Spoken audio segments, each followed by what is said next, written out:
Hi, I'm Ben, And I'm Josh. and this is the Bad at Magic podcast, a podcast about games, life, and other things, and welcome to episode 53. Ben, what do you know about Herbie the Love Bug? More than I'd care to admit, Josh, that Herbie was a big part of my childhood. Oh, really? Yeah, So well, you should.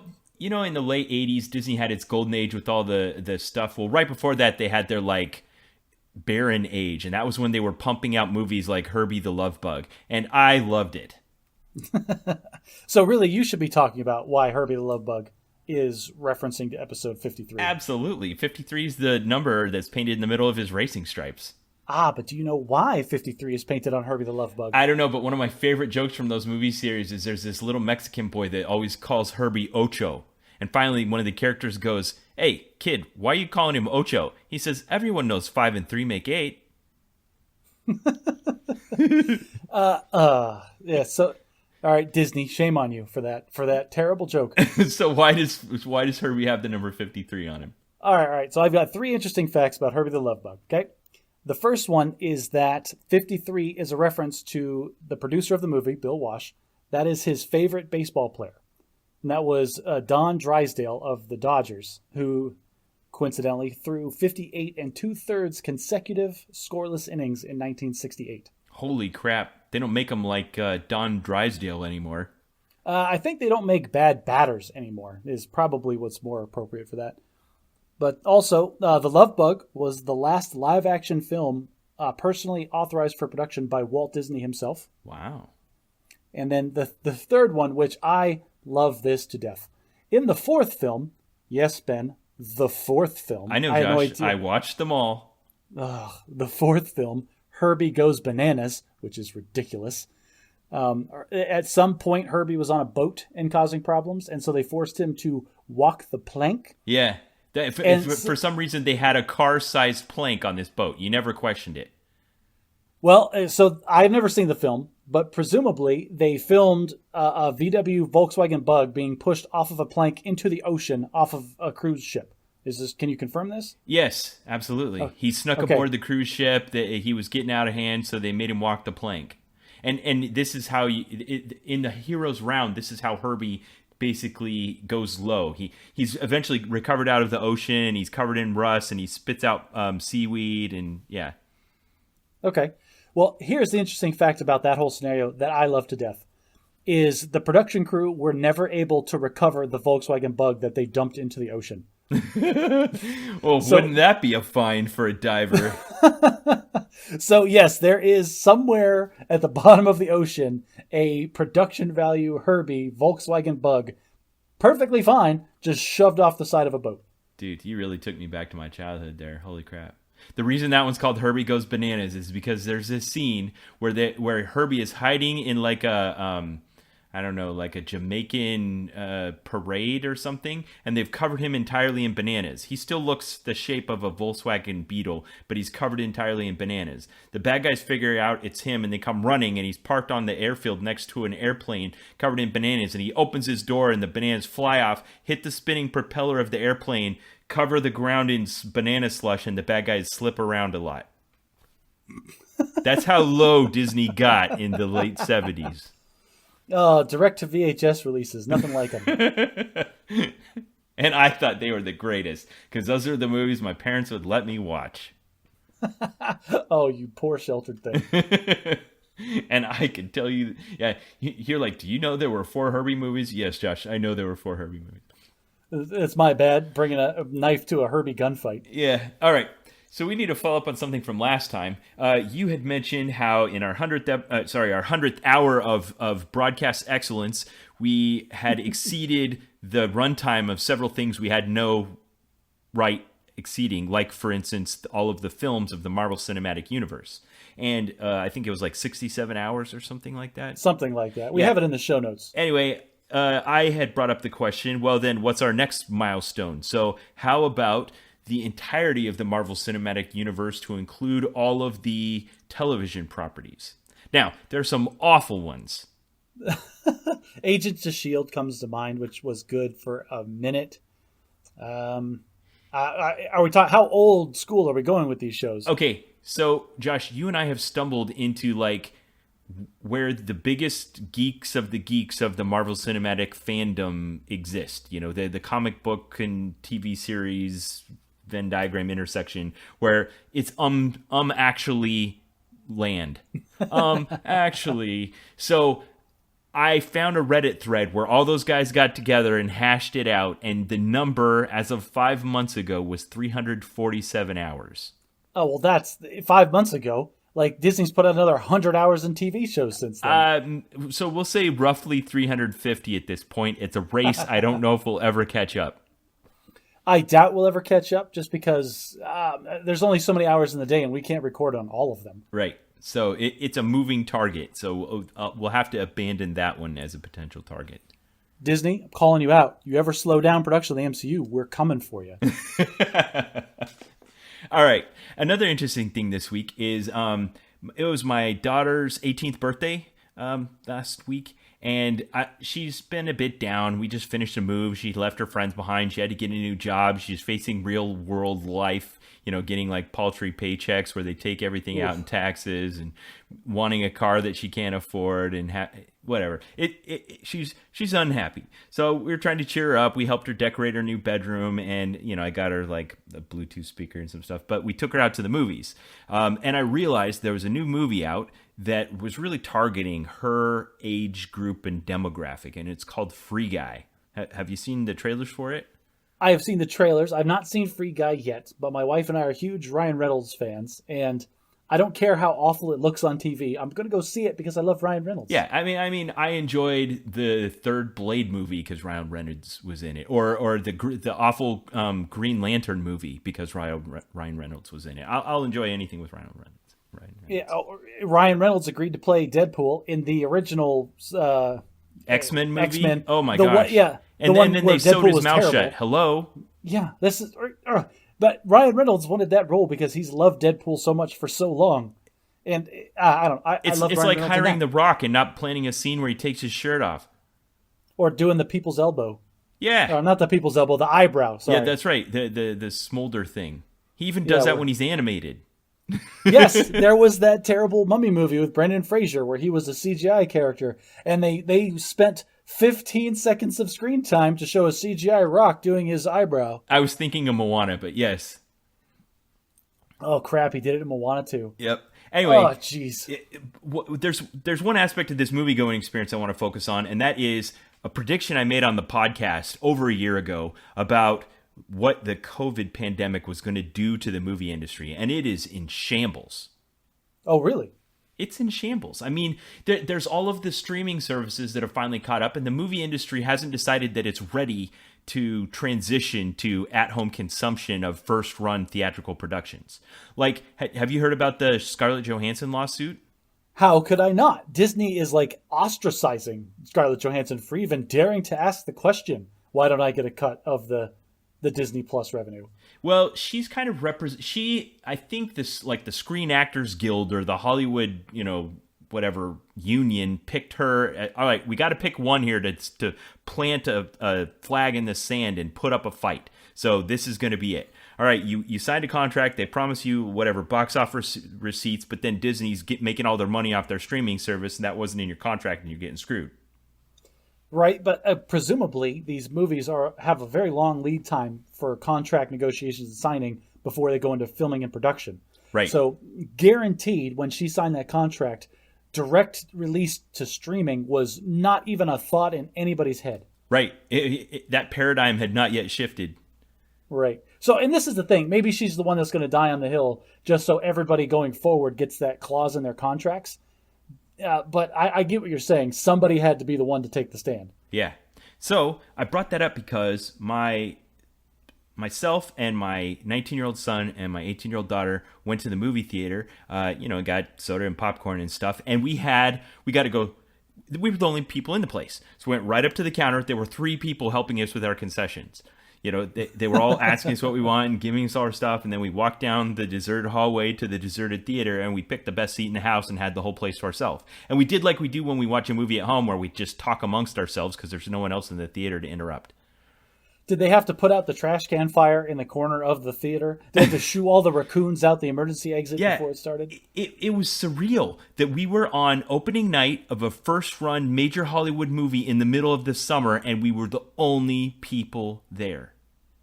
Well, and you see, Ben, here's the thing. What I realized with these first-run movies, they come to your TV in your house. A lot of people invested money during COVID to have a nice television and surround sound set up because they couldn't go to the movies, first of all. Second, if you want to watch one of these movies, it's what, $30, and then you just get to watch it forever? Yeah, I think we paid $60 for going to the theater, and yeah, we exactly only got to watch it once. If I'm going to take my family of 4 to the movie theaters, like I'm immediately writing off like $120 in tickets and concessions. Yeah.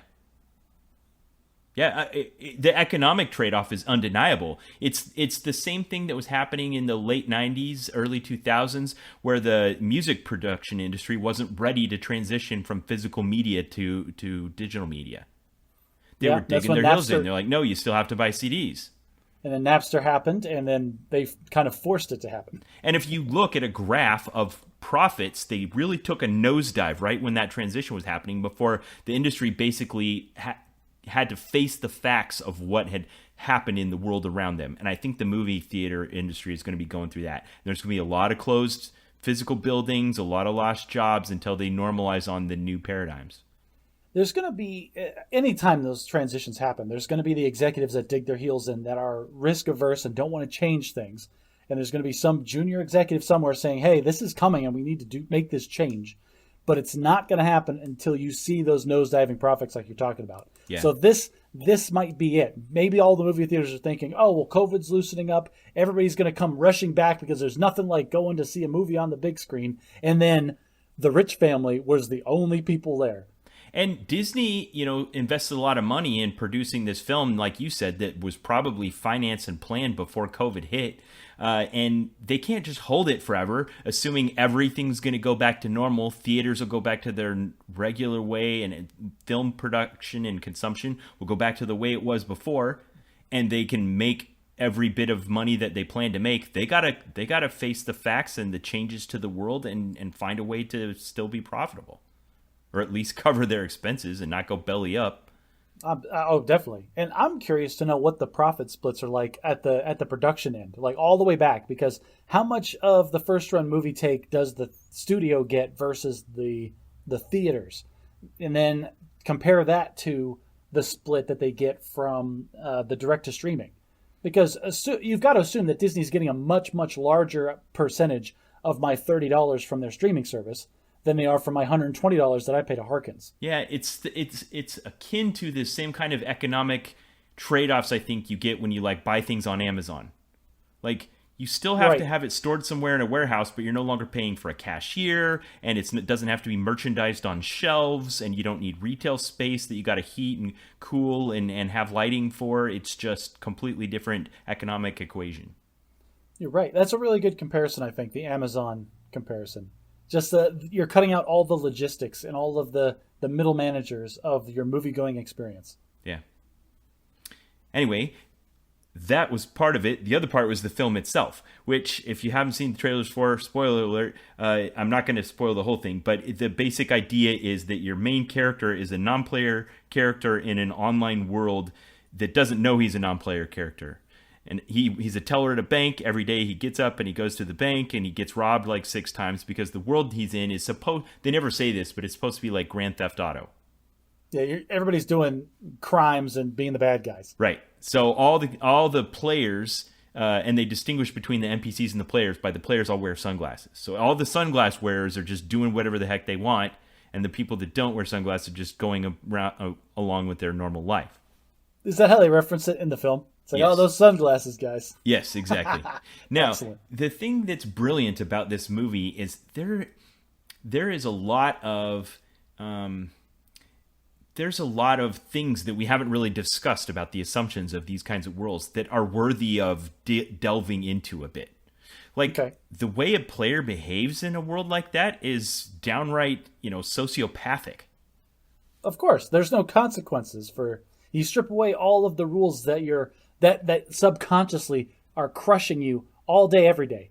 You're at work with all these people you hate, but you have to be nice to them. Customers are rude to you. You're not allowed to be rude back to them. So you go home and you sit down and you log into a world that has none of those social stigmas, none of those societal contracts burdening you down. So yeah, you turn into a freaking psycho. It's like, oh, like even if you try to be good, like, oh, that guy cut me off in traffic. Next thing you know, you're pulling him out of the driver's side window and just beating the crap out of him. Yeah. So, but it's a bit subversive in that while it's fond of the universe and that we've created with interactive storytelling, it also is a bit of a send-up, and it's walking the line of being a parody as well as being kind of fond of its source material. And I like how they did it. Although it kind of reminded me of the Seinfeld finale. Are you familiar with the Seinfeld finale? Yes. Everybody was super disappointed with the Seinfeld finale. But I like the underlying idea of it, and that is all along you've been enjoying this and laughing at us, but actually these people are a bunch of psychos. And now they finally get what they deserve. Oh, is that the lesson I was supposed to take away from the finale? Because I just thought it wasn't very funny. From the Seinfeld finale? I didn't take anything. It was Seinfeld. I was expecting to laugh until it was over. But you're right. That's a good lesson that they were trying to impart. Yeah. Holding up but that's the problem when you hold up mirrors to me, the viewer, Ben. I don't want to see myself. I'm a terrible person. I just want to. That's why everyone was so mad. They just wanted more laughter. But I think they did something brilliant and subversive, and I think a landmark thing to really go. You know what? What were we doing here? Like, these aren't good people that characters we created. I was not socially mature enough to appreciate that lesson at the time. I was just disappointed with the jokes. I was a full-time missionary when it came out. So you didn't even see it. Moving on. No. I did something really apostate. And it was such a big deal and such a big part of my life that I went over to a member's house and we watched it together. But I wasn't supposed to. Wow. Were your mission... Like, I need to write a letter. Like, people need to be aware of this sacrilege that happened. Yeah. Okay. So, speaking of cultural touchstones... okay, there was one other thought I had about this. And that was... Film is a very kind of old medium for storytelling compared to the video games that it was using as its source material. Okay. Just comparing the ages, yes. Film is older than video games. And it felt like almost like a milestone in the end of an era where you had this old medium and you're trying... Because when you go on and you play an online game like Grand Theft Auto, there's kind of a story going on and you're interacting, but mostly it just kind of gets lost in the slog. You know, it turns into a sandbox playground and there's no plot. You can't just like drop in on the world and turn 2 hours of footage into a movie. I mean, for that specific instance video game, yes, but you might be out of your depth talking about this because there are a lot of video games that have very cinematic worthy I get it. You're talking about the single player experiences. This was more about the multiplayer thing. And they laid on top of all of these ideas about online video games, interactive media and that kind of thing, with a real plot, with real human characters and real conflicts and that kind of stuff. A brilliant cameo, I wouldn't call it a cameo, a brilliant antagonist played by Taika Waititi. But it felt like film struggling to stay relevant in the world of tomorrow. Like, it almost wasn't a good movie. And it was trying to take something that everyone now, probably their target audience, is experiencing, and they might not be able to watch. Like, they might be bored or not interested in this film because they can go and interact with the world. They can go and be part of the story. And now they don't want to see this old-style film that has a plot stapled onto it that isn't really as good as going to the world themselves. That's probably an apt observation. Traditionally, films based on video games have struggled for that exact reason. Is because by putting it down, it's almost like the Schrodinger problem. Like, it could be anything until you observe it, and then it's locked into just one thing. So you take this universe, and everybody loves games for different reasons and moves through them in different ways and like finds their own path and tells their own story, and that's part of the reason that they love that game so much. And then it gets locked into this film where it's somebody else's decisions and storyline that gets put down, and it's never as good as the one that you made for yourself. Yeah, exactly. But it definitely wouldn't fit into 2 hours. Well, yeah, that's true. Okay, so a completely different media thing that happened this week that caught me utterly off guard is was the Field of Dreams game. Did you hear about this, Josh? No, I did not. Okay, so some enterprising fans of the classic 1980s or 90s film starring Kevin Costner and James Earl Jones, Field of Dreams, went and built this film or have maintained this film from the field from the film in the middle of Iowa. Oh, okay. Yeah, because they made a baseball field in the middle of a cornfield in Iowa, in the middle of nowhere. Right. The classic line from the movie is, if you build it, they will come. Yes. So it's exceeded its humble beginnings. It's become a bit of a cultural touchstone. It symbolizes the sentimentality and attachment with the things of yesteryear. The field or the movie? The movie. Okay. People, if you haven't watched Field of Dreams, go watch Field of Dreams. Right now. People love this movie and this idea of finding fulfillment or retribution or atonement because of your past through a dream. And so the idea is follow your dreams and something magical will happen. Are you serious? Are you being serious right now? Or are you I'm just screwing totally with me? being serious, and I'm going to lead up to what happened this year. No, hang on a second. That's not like this. Okay, this what movie, do you think that movie was about? This movie is 100% about faith. Doing things on faith, not expecting a reward, and being rewarded at the end regardless. I don't disagree with what you just said, but I don't think that's exclusive of what I said. No, I'm just a little surprised, sir, that you were the one to pitch it that way, and I was the one to pitch it this way. But it's definitely not about God. It's just about baseball. It's actually very little about baseball. It's very much about faith and doing things because you believe in it. So, Australian mathematician and journalist Brady Haran from the Hello Internet podcast, this is his favorite film, and he's never even played baseball. I mean, that's how much of a touchstone this thing has become. Because it's not about baseball. Like, very little of it is about baseball, and everything you need to know about baseball is explained in the film. Okay, so anyway, this field still exists in Iowa, but they've never played a major league game on it until this year.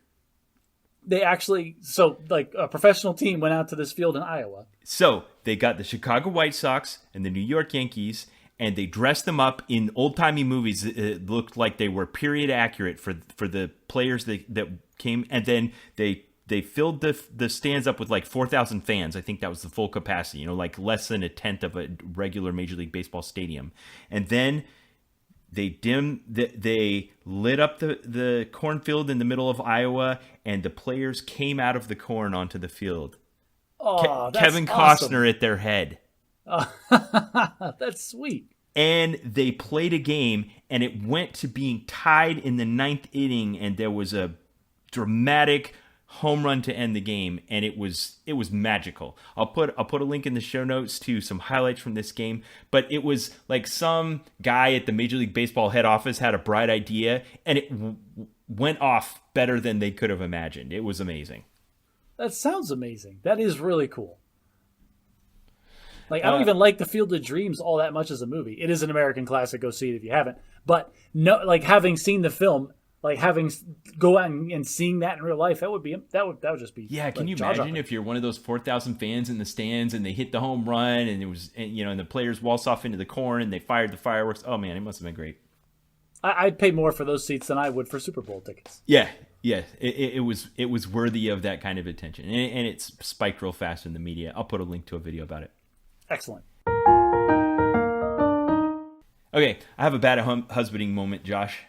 I have one too. I'll let you go first. We'll decide who's the worst husband at the end of the segment. So we had a marriage milestone, and I didn't know how many of those there's still left to have after you've been married for 22 years.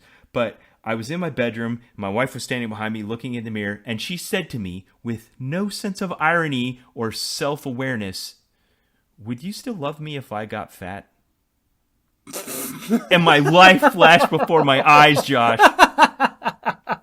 Did you immediately figure out how many exits were around you and which one was the nearest? Let's see, I could dive out the window David and probably Attenborough narrating my life.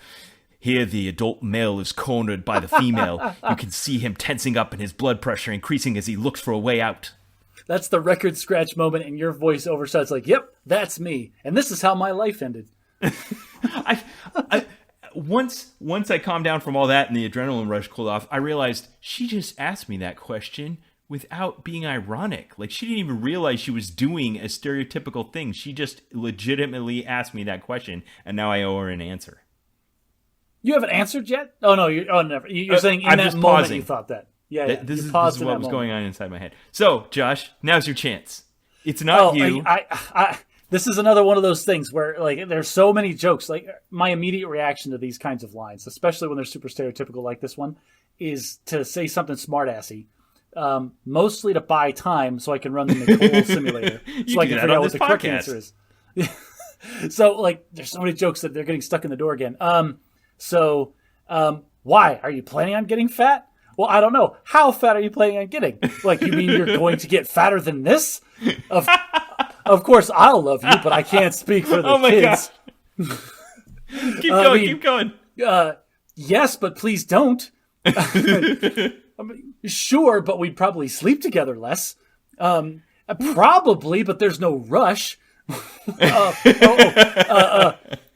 Probably, but that's not push it.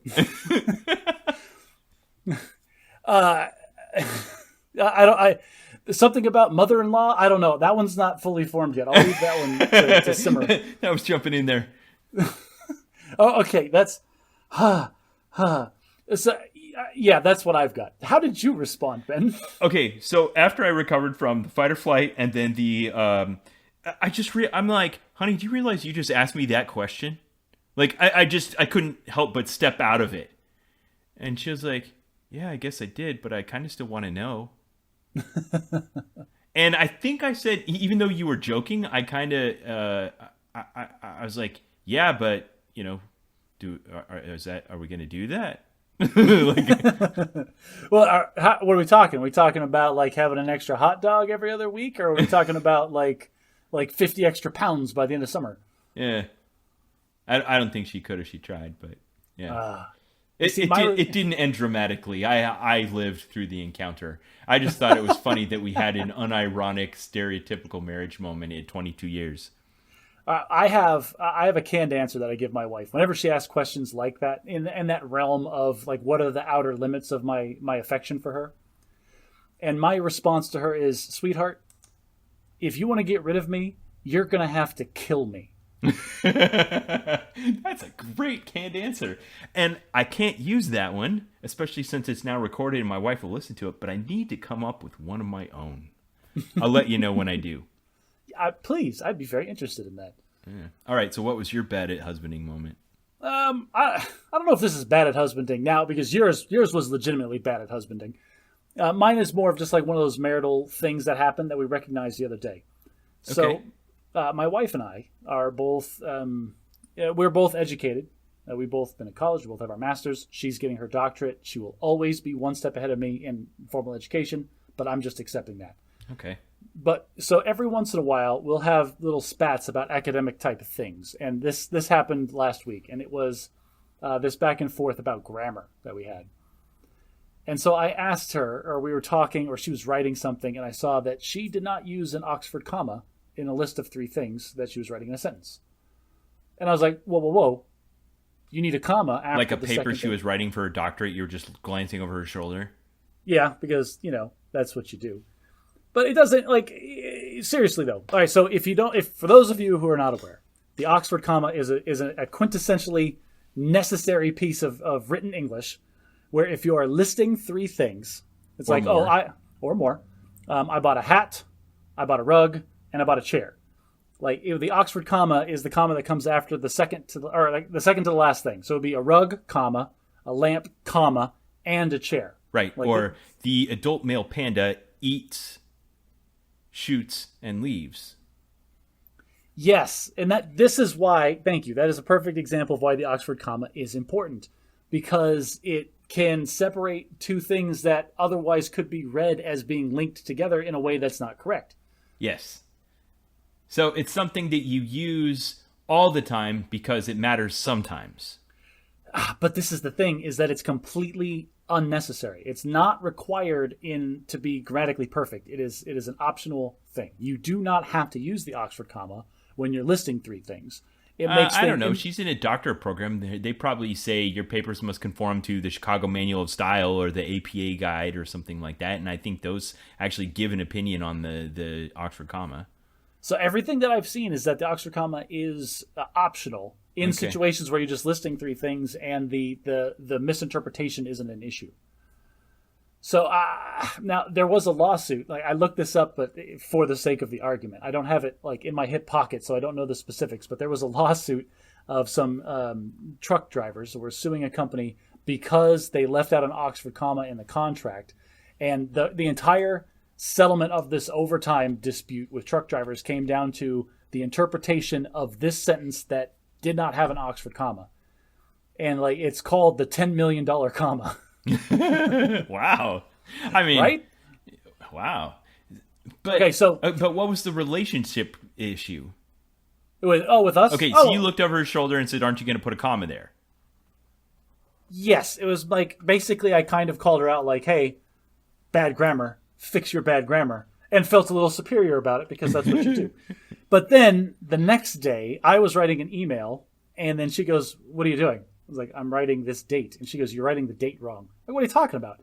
Like, you wrote August 17th with the little TH at the end. I'm like, yeah, August 17th and then the year. So they know what date I'm talking about. She goes, "You don't put the TH in the date unless it's an ordinal number or a cardinal number." And I still don't remember which one's which. And I go, "You're full of it." And I had to Google it, and she was absolutely right. Really?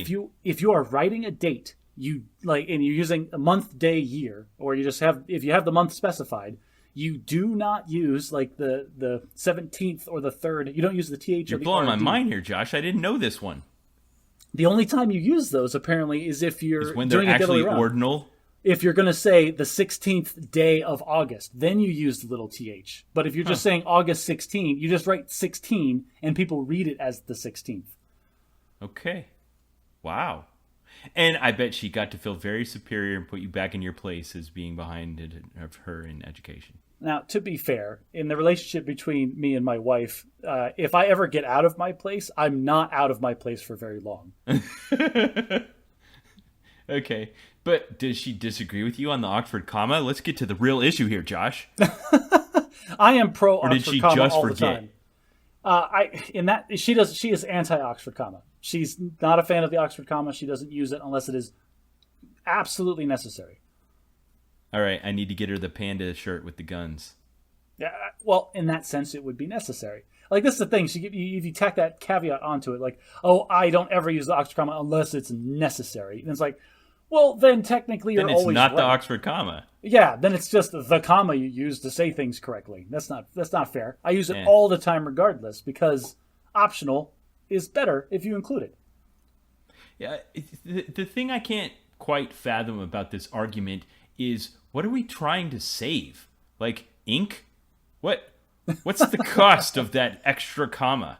Well, we could take another step back and talk about how any form of communication, like language, written or spoken, is just a tool for me to encapsulate an idea that is multifaceted and 10 dimensions wide and colorful and has flavors to it. And I've got to cram it into this tiny little box that is the English language and try to deliver it to you. So that way, when you unpack it, it is the same shape, flavor, and color in your head that it is in mine. And it never works right. We've tried to rectify this a little bit with things like emojis. Well, and that you're talking there that if communication over a nonverbal means, because a ton of our communication is nonverbal. When I'm speaking to you, you and I, we can see each other, and we've discovered that it's very important for our communication because facial expression and tone and body language, all of these carry in flavor and color the words that we are saying to each other. So when you're typing on a piece of paper, you don't have any of those tools. All you have is punctuation, capitalization, bold, italicized, underline, strike through, and then emojis. This is why emojis became such a predominant thing in society, is because it adds that extra layer of complexity to otherwise blank communication. Yeah. Although we have our standard set of rules, and then people invent new ones that I didn't know could exist. Like sometimes I'll be in a comment thread on Reddit, and somebody will do something like, for instance, use the little superscript font for that's only used for ordinals, but they'll use that for text, and it actually adds meaning that you couldn't have done any other way. I agree. I whenever I see that, I always read it as one of those things that, like, I'm saying this to you now, but then I'm saying this to myself over here. Yeah, exactly. And there really isn't another good way to do that. I'm all for it. Anything like this is where the debate comes in. I remember my English teacher in high school swearing up and down that English is an art and it should be preserved exactly as it is and held to this high standard of. And I just every time I would fight with her, like, no. English is a tool. Whatever we need to do to communicate the ideas from one person to another, do it. If there is some non-standard thing that I can do that adds that extra layer of depth, complexity, or flavor to what I am trying to get across to you, that becomes useful as a tool for communication. I don't think your teacher understood the meaning of the word art. If she thought it was a rigid set of rules that should never be broken. Well, then she studied English at Oxford University in merry old Britain, and only spoke the Queen's English to her class and held us to the highest standards of the language. There was a movie back in the 90s called Finding Forrester, starring Sean Connery, as he was getting a little bit long in the tooth, but it was a good one.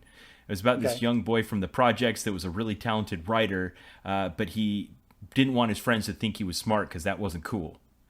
And he runs into Sean Connery's character, who's like this retired author who wrote the great novel, the great American novel or something like that. And it's him mentoring him. And they have this scene where they're arguing about rules and grammar and stuff like that. I'll put a link to this scene on a YouTube video on the show notes. But one of the ones I remember arguing about when I was a kid that they talked about in this scene was whether or not you can begin a sentence with a conjunction. Like and? Or but. And of course you can, if that's what you need to do. People do it all the time. Yeah, but I just had teachers that would argue that you should never do that. There were nevers, and I don't think English has nevers.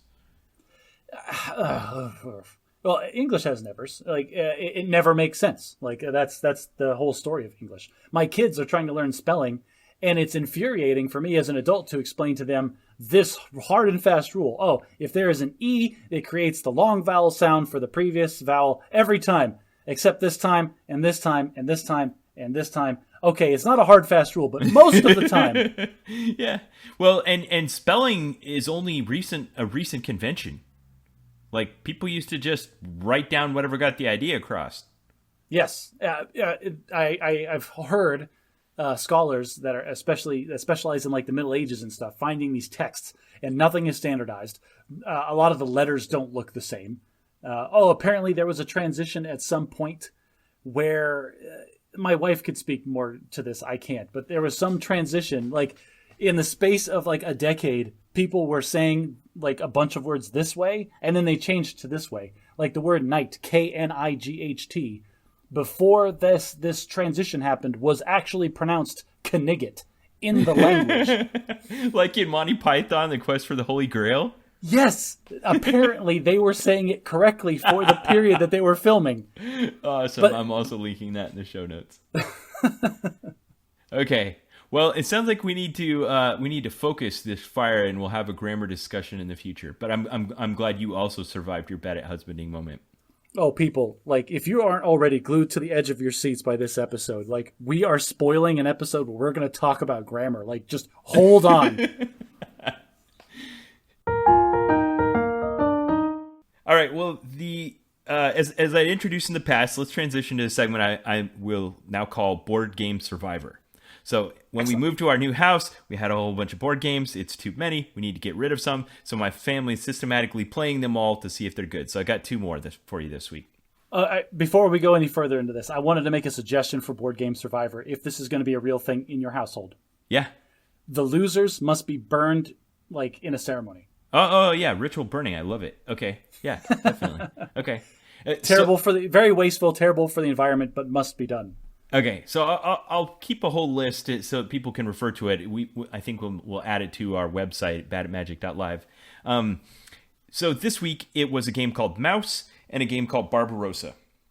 Mouse cannot be found anywhere on store shelves because it is a family custom game. But it is a coherent game with rules written down on a laminated sheet. Here's how Mouse works. You made up a board game called Mouse. My cousins did, and we helped refine it. And on the current version we have, it credits them and us for having built this game. So that's an implicit copyright and trademark. So people don't be stealing the game Mouse from this description. I don't care. You can do it. I'm going to describe to you how to do it. Okay, so at its heart, it's an interactive game where you sit in a circle with an indeterminate number of people. Because my cousins had 8 kids, I think they needed more games in their house that could accommodate 10 people. So 10 is a reasonable amount of number. If you get beyond 10, it's too many. But 10 to down to 3, I think, can play it. So 3 to 10 players. What you do is you sit in a circle and you have a string that you're holding that's attached to something representing a mouse. It's like you're holding their tail. We've used little 90-degree bends of PVC pipe, like 1-inch pipe. We've also used this current version has like little koosh balls that are like yarn, starfish looking things, and it's tied to the string. And you set them in a circle in the middle of the group, and then one player is holding a pie tin with a handle on it, like a handle off of like your dresser, so that it's kind of a trap. And the trap is cocked and ready to go, and then they roll dice. And based on a predetermined number of rules, whatever the value of the dice turns up, that determines if the trap can be rightfully sprung. If one of the chosen values comes up and you drop the trap and catch the mice and they don't pull their mouse out in time, then they give you a token. We have poker chips. They give you a poker chip. If you drop the trap and their mouse got out in time, they don't owe you anything.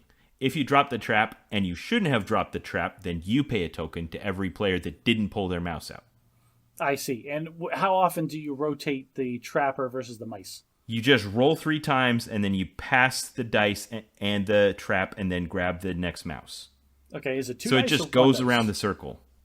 Is it 2 dice or 1 dice? It's 2 dice. And what this does is, for instance, you just use mathematical probability. So you start off like if anyone rolls a 7.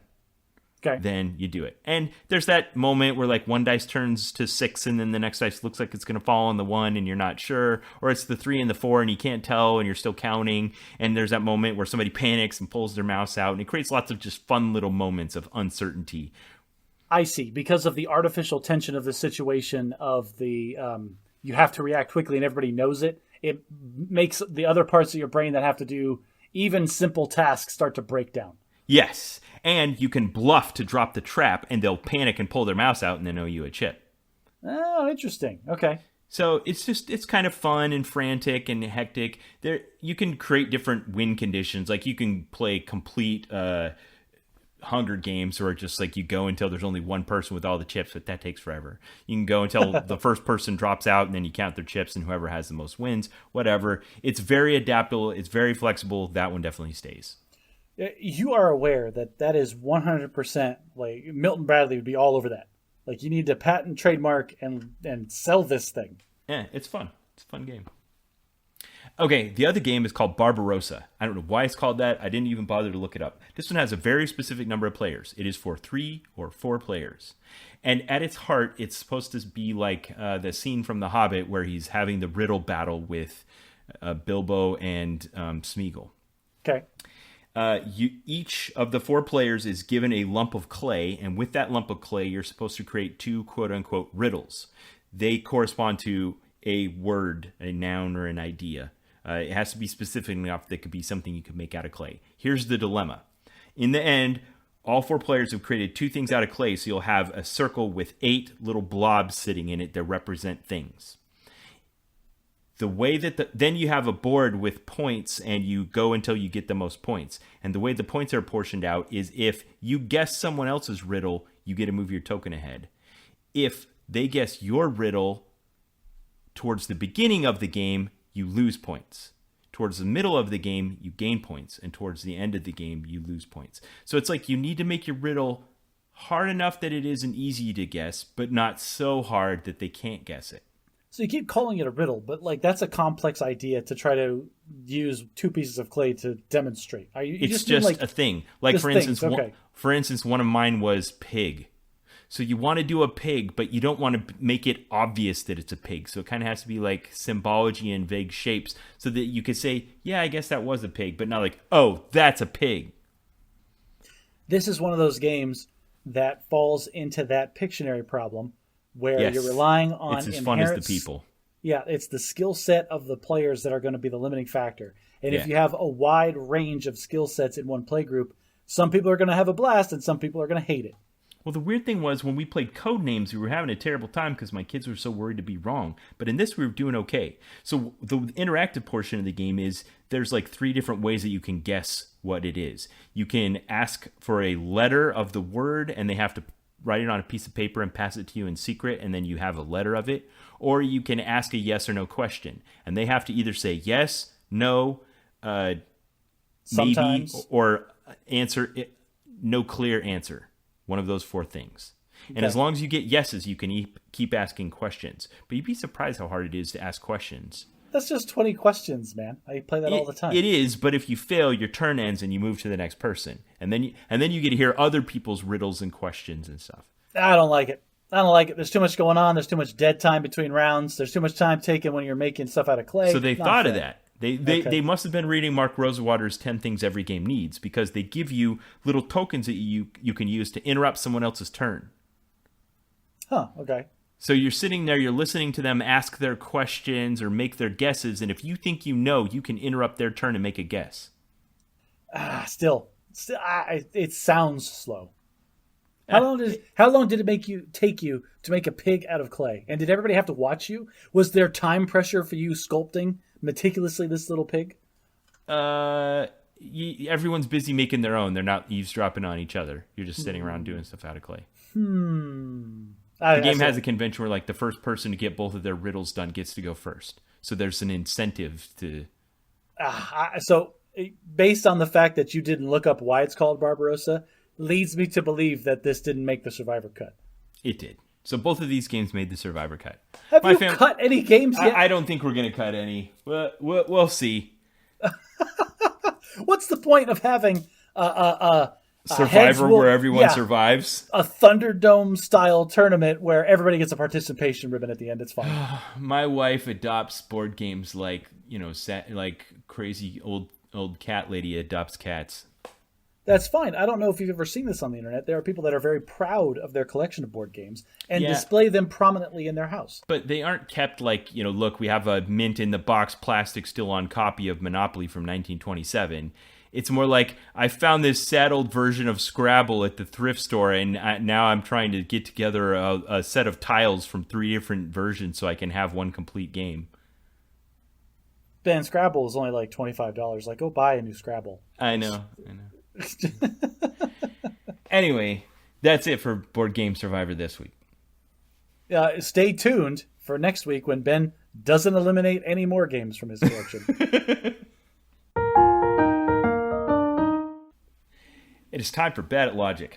So this week is an odd week, and so you are choosing a bias for us. Wow, it's an odd week, and I'm biased. So I'm odd and biased. Thanks, Ben.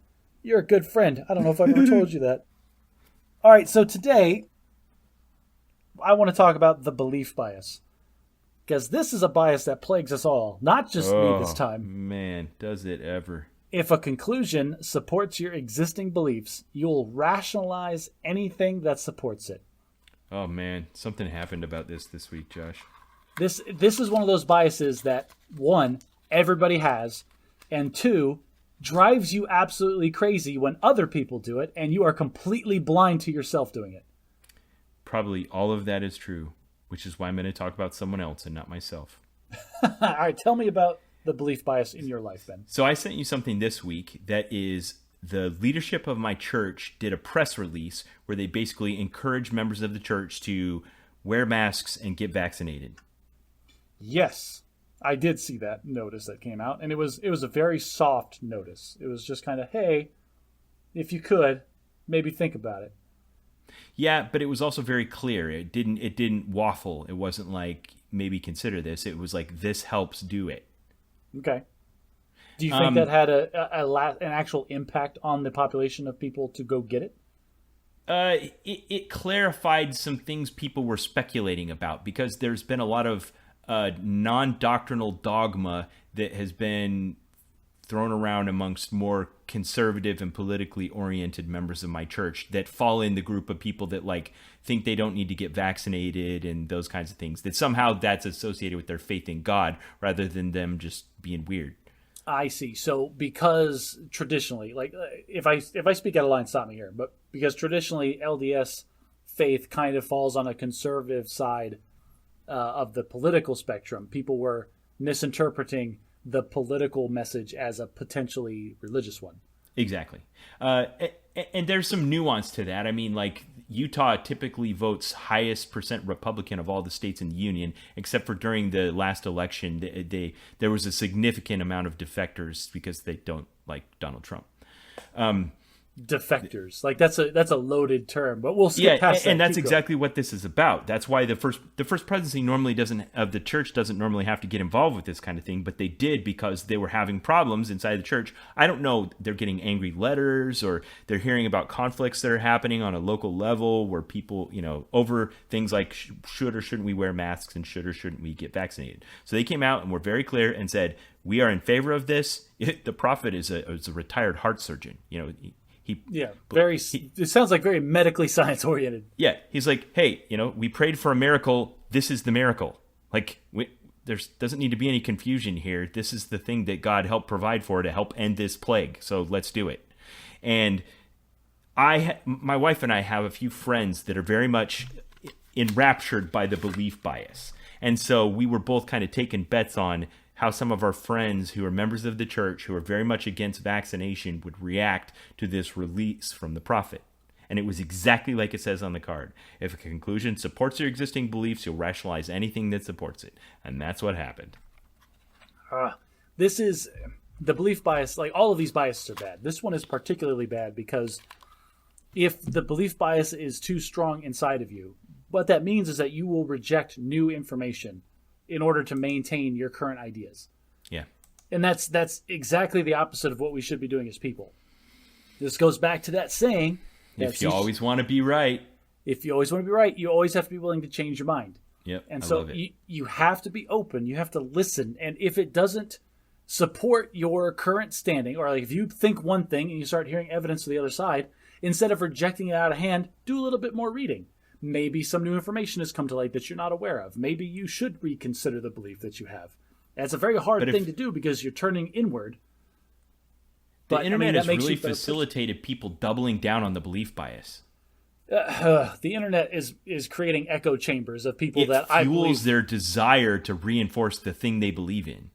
Yes, and it connects them with like-minded people so they can... This is what the echo chamber thing is, where you end up on these message boards or forums or news sites where everybody is saying the thing that reinforces your belief, whether it's right or not, and that gives you some kind of external justification for, no, I'm right, the other side is incorrect. And that's what's leading to more tribalism, which we talked about in the last episode, which is going to destroy the planet.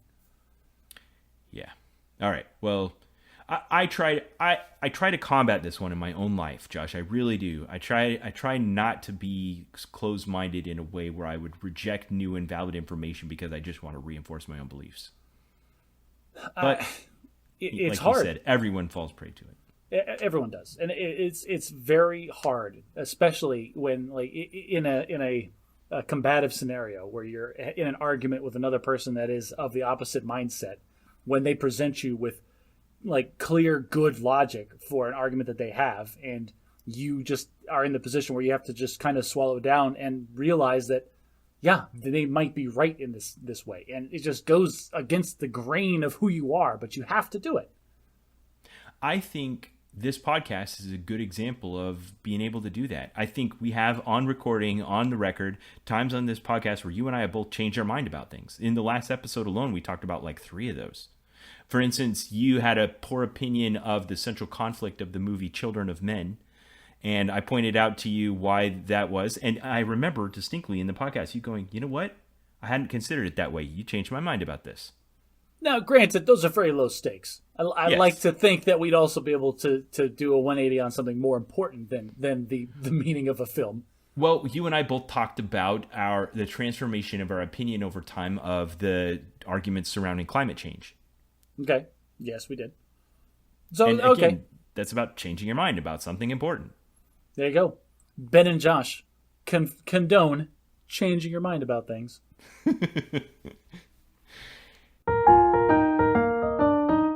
All right, it's time for bad English. What do you got for us this time?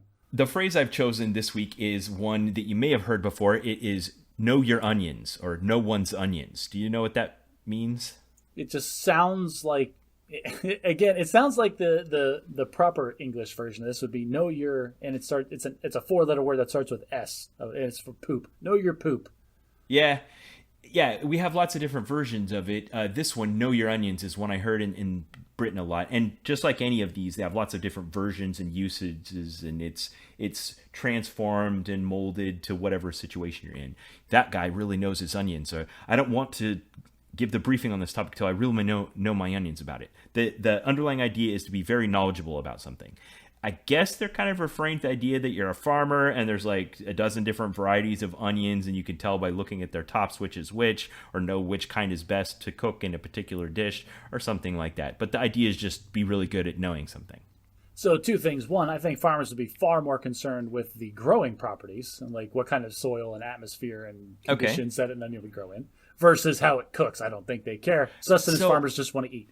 I couldn't find anything definitive about the answer to that, like if it's talking about farmers or cooks or what.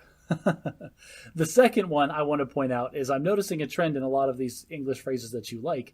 It's because they're all very G-rated versions of R-rated versions of sayings and idioms we already have. Do you just not, like, you just needed a G version of R-rated idioms. Like, you weren't allowed to say, know your poop, because of your particular personal beliefs. And this gives you a way of saying that in a way that sounds proper. Well, also a lot of these I encountered in a professional setting, and so the usage was G-rated on purpose because they were using the professional usage of these kinds of things. I mean, just because it's in a professional setting doesn't by default make it professional, but I get what you're saying. Yeah. Now, this one had an interesting etymology in that the earliest found written usage of know one's onions that they could find actually was in an American publication, Harper's Bazaar, back in 1922. And they also mentioned some other versions of it, like to know one's oats, to know one's oil, to know one's apples, to know one's eggs, or even to know one's sweet potatoes.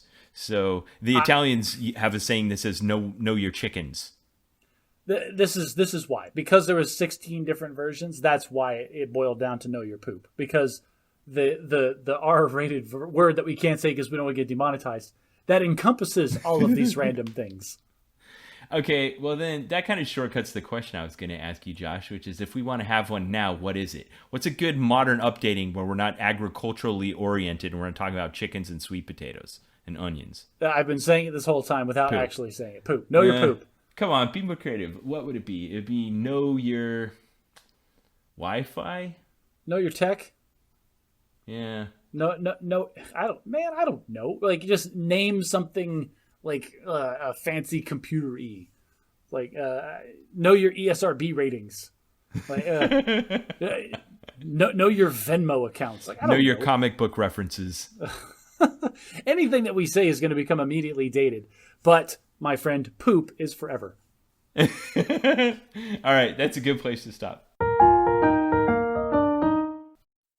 Let's transition to our main segment today. Now, Josh, I have a shaggy dog tail. I do this from time to time. I appreciate your indulgence in this, but I want to tell you the story of Ben versus the Board of Education. Okay, people. So Ben's going to talk about something that, like he says, he does this from time to time. And this is where I get to sit back and eat popcorn and just heckle from the audience. And like boo at the parts where you're supposed to boo, and then cheer at the parts that you're supposed to cheer. Gasp when it's appropriate for the story. So this is really going to be all on Ben. This is on you, buddy. Like you're going to carry. Well done with the fourth wall break. Well, the other thing I was going to say is, I mean, we have to do it. Probably there's going to be spoilers for Star Wars at some point. So just be aware.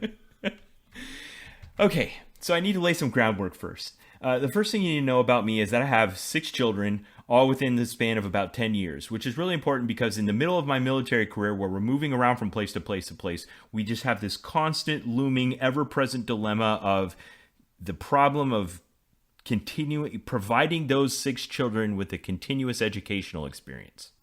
Oh, but Ben, we have this wonderful public school system where it has a standardized educational track, and they should seamlessly move from one grade to the next regardless of geographic disposition.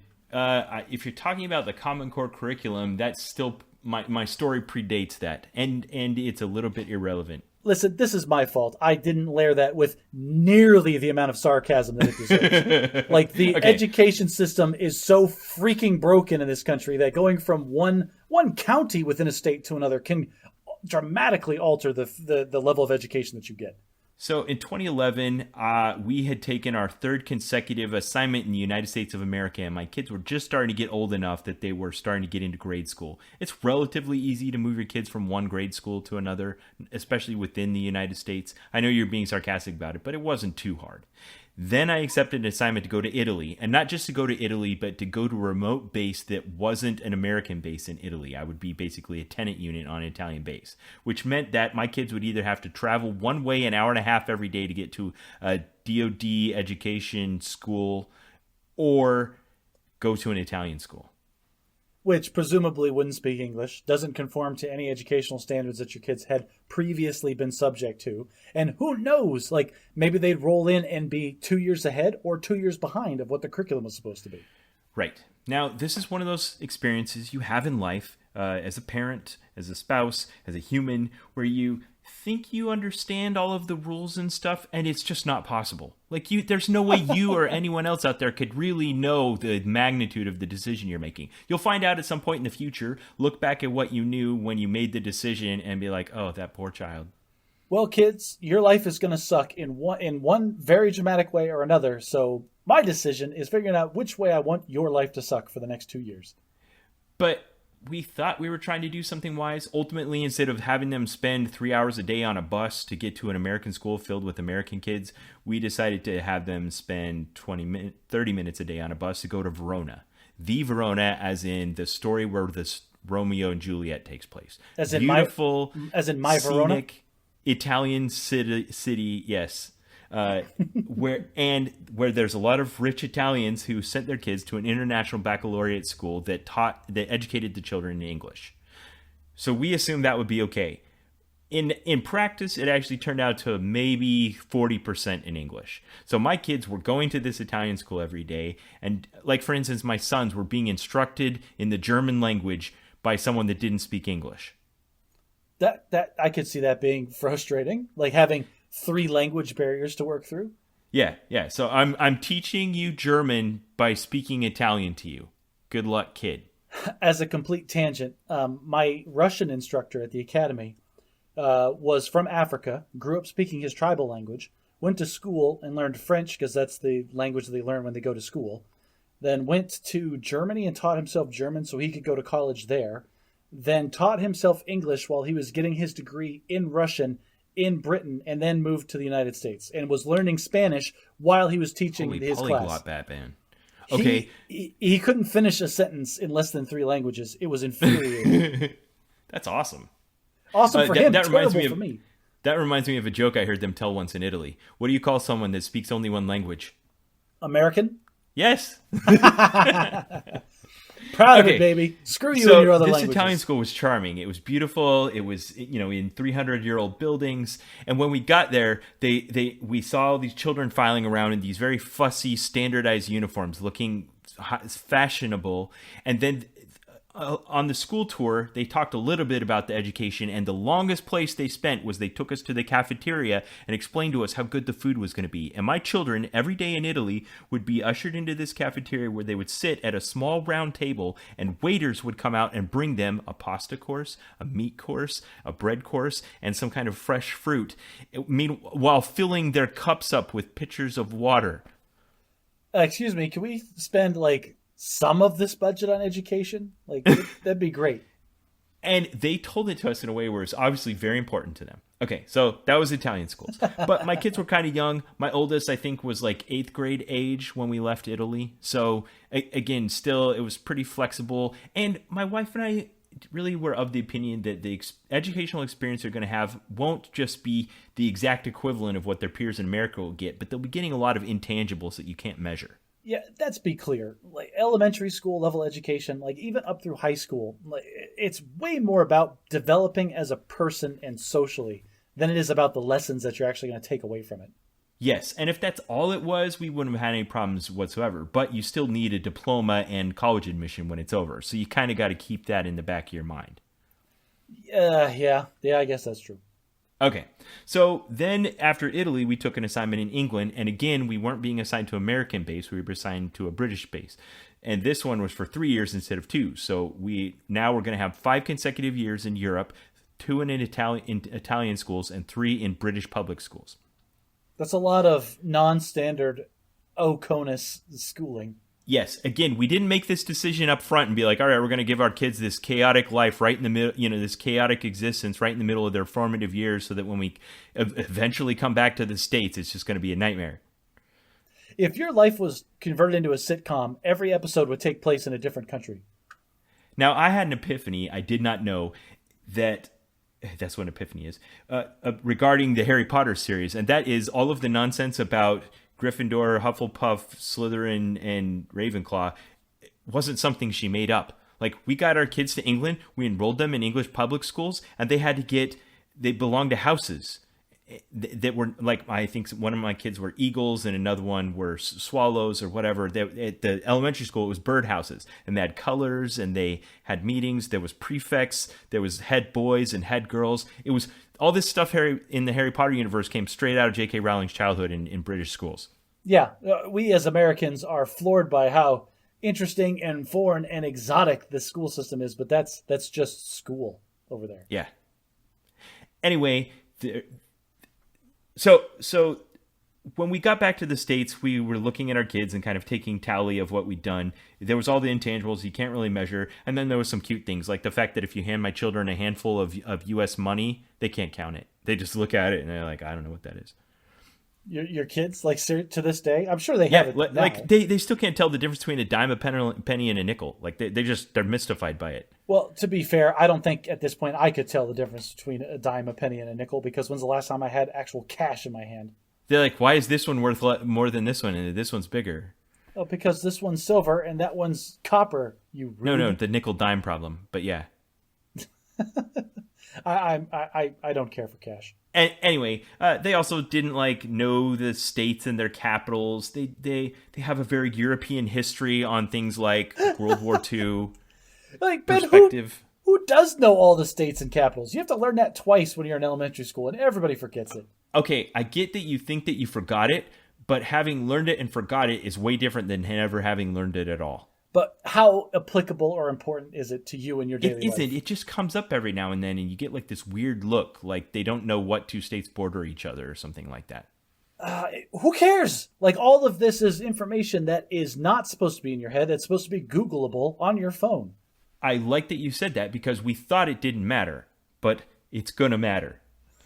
Spoilers.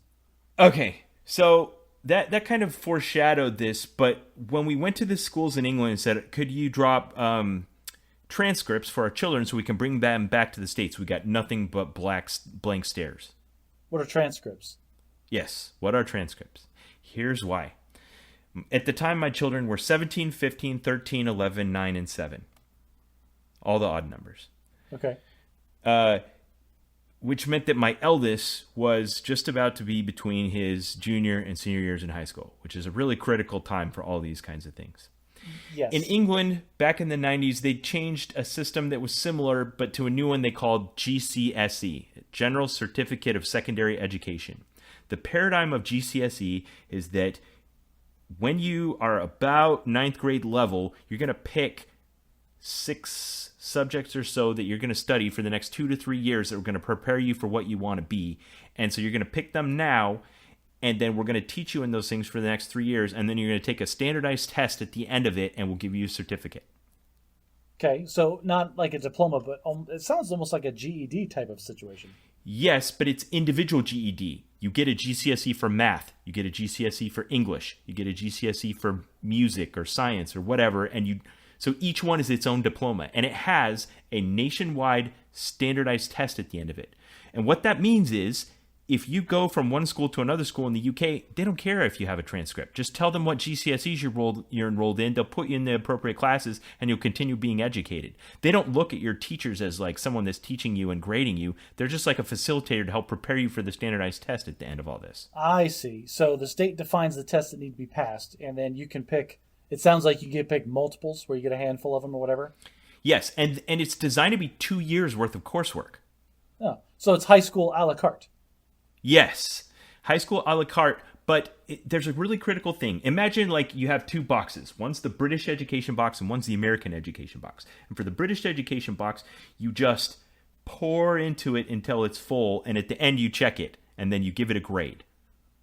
Okay. And in the American one, they say, here's the box. You have to fill it with 6 boxes, and each of those 6 boxes has to be filled with 3 boxes, and we're going to check every single box, and we're going to count up numbers for each box, and we're going to average them out, and all along you're getting a GPA. Got it. You're talking about the fact that you have to have so many credits in history, so many credits in English, so many credits in math to round out the transcript that you need to say that, yes, yea, verily, I got a secondary education. Yes. So if you go while you're in the middle of these things and you haven't taken the standardized test yet, the British don't have, there's no grades to transfer. There's no transcript to be had. You haven't taken the test yet, and you can't because you still need another full year of instruction before you'll be ready. And these are hard tests. The system is not built for people that fall off the treadmill before the race is done. Yes. And these things are designed to generate results in a standard distribution. Oh. They used to give them letter grades, but they just recently transformed to being grades 1 through 9. And if you look at the results, there's socioeconomic things involved, but the results come out in a standard distribution. Most kids get a 4 or a 5. Okay, and there's no negative connotation to that. Like when you're talking about applying to university or things. No, their failing grade, even if you get the lowest possible grade, it's still considered like a D is on an American grading system. Okay, so the lowest possible grade, you still passed. You just got it's not about passing or failing, it's about how well you did compared to your peers. Yeah, and it just shows completion. Like, you did it. Here's the thing. My oldest son, Michael, and there's so much. My oldest son, Michael, had taken his exams just before we left England. But because the whole country takes them all at the same time, they go to like a central adjudicated place, and their system is built around accommodating this. They're not in a hurry to get the results. They know when they're going to come. It takes like 2 months. And then we also had the fact that we were across an ocean, which meant that they had to arrive at the school and they had to be like, oh, these are for kids that have left. And since we were in England to get them, then we had to have someone over there send them to us. So when we arrived in the States and tried to enroll our kids in school, at least for our high school age kids, they didn't have transcripts. So as far as the American education system is concerned, your kids haven't been to school. Right, exactly. And because we trust but verify, or no, don't trust and verify, there are a lot of rules in place to protect military children from this kind of thing, where they're supposed to assume good faith. Like, your kids were in school, they were learning, let's try to get them enrolled so that they will graduate on time, be able to participate in any extracurriculars, and not have to be beat up with lots of like prerequisites and stuff, and treat, like a senior in high school like he's a brand new arriving freshman. Okay. That's what's supposed to happen. And the fact that you use those words makes it seem like that's not what happened. Okay. So that was all the groundwork. So when we arrived in the States, we had gotten the schools to produce something that just gave like a few descriptions of the classes they were in and stuff. But really, when we got here and went to our local high school and handed them what wasn't anything like what they were expecting, we hoped they would act in good faith and just let the boys enroll in classes and continue their education. And for the most part, they did. However, we didn't realize that they were really waiting for these certificates to arrive so they could have their final validation that what had to happen had happened. So they let them enroll in like honors classes and physics and calculus and science and computer science and all that stuff as if they'd been at school and done all the prerequisites up to that point. No problems there.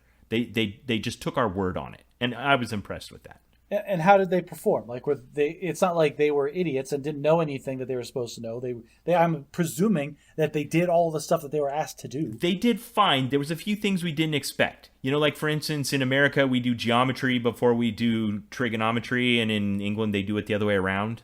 Oh, okay. So you'd be in a class and they would have something that they'd assumed they'd learned the year before, but they hadn't actually learned yet, but they'd already learned the next thing. And there was a little bit of friction with that kind of stuff. Some sequencing things in specific. Okay. But the Illinois state graduation requirements are like you said. You need 4 years of English, 3 years of math, 2 years of science, 2 years of social studies, some art, music, foreign language, vocational stuff, and some civics and PE all along. Who gets to pick this stuff? And why is cursive still on this list? Oh, it's just laws and rules and stuff. Anyway, this system is, like we talk about in the IT community, it's a system that's designed to fail closed instead of fail open. Yes, that means if somebody doesn't check all the boxes, they get stopped. They're not allowed through, they get checked. Yes, exactly. If we have a firewall that's protecting our network and the firewall goes down, we don't want it to just allow all the traffic through. We want it to stop functioning altogether and prevent all traffic rather than allowing everything through. And that's kind of the assumption here with this registrar at this school. Yes, we're letting your sons come in and enroll in classes, but until we verified that they've filled every single one of these boxes that they have to fill to graduate, they're not going to be allowed to graduate. Which is kind of a weird ultimatum to get at the beginning of the semester, but okay. Now, they have a little bit of local authority where they can kind of say like, oh, I can see here this math class is supposed to be the equivalent of this one, even though the British call it maths instead of math or whatever, but it's roughly the same thing. And we could look it up online or get an email answer from the school, and they could say, oh, it says you have to have studied this, this, and this. Okay, I can see they're there. It looks like they did it for this amount of time. And that was going okay. However, they were still waiting for the certificates to arrive. And I think they assumed that the certificates were going to say some things that ultimately they didn't. The first sign of trouble happened about halfway through the first semester, October 2017. The counselor calls me one day and says, Mr. Rich, Michael needs to drop computer science and take physical education. No? That's exactly what I said. I mean, of the two things that are going to be important for my son to learn, computer science is going to be like light years more practically applicable than physical education. I was astounded that I thought they were joking for a second. Like, this is a joke, right? It's like, we're serious. How bored are you at the office that you got to call me as a practical joke? We've been looking at the sorry excuse for what you sent us as Michael's transcripts, and he needs to drop computer science and take physical education. And I said, that's not happening. Who do I need to talk to prevent it? And they're like, you can't. You have to do it. I'm like, okay, who's your boss? At this school, the way it's organized, the principal doesn't deal with parents. He's almost like a dean of students, and there's a superintendent, and they're the ones that deal with parents. Okay. So I made an appointment with the superintendent, and we came in to talk to her. And before I went in, Alicia and I did some research, and I found out that in the Illinois State Code, specifically regarding seniors in their senior year, the local principal has the authority to waive PE credit if they need to take other classes for academic reasons. Oh, man. That's it. You're walking into this meeting with the loaded gun. So I walked into this meeting with this loaded gun, and we sat down, and she starts reading us the riot act about how, we didn't have the proper transcripts, and they're doing the best they can. They're working extra hours to accommodate us, blah, blah, poor pitiful me. Michael needs to drop PE. Like, that's such, like, that's it. This is, you know what this drop is? Computer science. My hackles are raised now, because this is just such a ridiculous, like, bureaucracy trying to justify its own existence type moment. Yes, it's like, you came into this room prepared to beat me into submission rather than listen to any level of discussion that we're going to have about this specific subject. Oh, you nailed it. That's exactly what was happening. You have absolutely no desire to help me or my family in this situation. All you care about is your boxes aren't checked, and I need to fit in the hole, and I need to stop being that triangle peg that won't go into the circle hole. Like that. Yeah. Now, part of me is trying to understand the logic of this. Like, I'd like to think these are educational professionals that are really looking out for the good of the student. Like, what's in it for them to make a senior who's getting A's and B's in all of his classes drop computer science and take physical education? Whoa, hang on a second. Are they worried he's going to die in his 30s of heart disease? Hang on a second. You went into a conversation expecting the other people to try to do the right thing? Look at you, you naive bastard, you. That will become a theme. Okay, so I had this law in my pocket. I'd printed out a copy of it, and I pulled it out, and I'd highlighted the relevant section, and I handed it to the superintendent. Now, I'm relatively high on the social intelligence scale, and I can immediately tell that I had shown her something that told her that she had authority to do something that she wasn't aware of. And she wanted to check it out. Like, it was a bit of an ambush. Maybe I should have emailed it to her in advance or something. I don't know. But she was reluctant, and she wasn't going to agree in the meeting. So I called an end to the meeting. We left. Within a day, she'd sent me an email and says, okay, I can see here I have the authority to do this. I'm waiving Michael's PE credit, and everything looked fine. Oh, well, good. Okay, so there you go. That's a win. I thought it was okay. I thought like, oh, she saw the light, saw she had the authority. I helped her understand what her authority was. She did the right thing. Everything's good. In actuality, what happened after we left the room was probably, all right, guys, they pulled one over on us this time, but it's never going to happen again. All right, so this is the part where, yes, you are usually the one that has more faith in humanity than I do. I like to think that it's usually ignorance over malice. Like, you would have had to really make them upset to like militarize or mobilize them against you. We were not at all confrontational. We were just firm in looking out for the rights of our child. Do you know who my son is? My son was head boy in Pangolin House in Yarddale. How dare you say he has to take PE? That would have been awesome. Okay, fast forward 4 months. Finally, the certificates arrive from England, and we immediately take them down to the high school and turn them into the registrar. She goes, oh, great, thank you. We can just finish the documentation. Everything's fine. He's already finished his first semester. That's in the books. He's halfway through his second semester in his senior year of high school. Here's the problem, is that these papers from England said, yeah, he went to school for a while. Like, why are we writing this down? Signed the dean. Like, for instance, his GCSE for English just says he took English for 2 years. What it doesn't say is that it consisted of a very rigorous mix of writing and reading in the Queen's English. Like, it was, these 2 years of English were the equivalent of 4 years in any American school. Oh, and you know, I can see this train coming down the tunnel at you. And the problem is, you gave them a document that doesn't perfectly fit into their into their pre-built curriculum. And because you caused them a bit of an embarrassing show in the first semester, they have zero desire to flex in order to help you out in this scenario. You nailed it.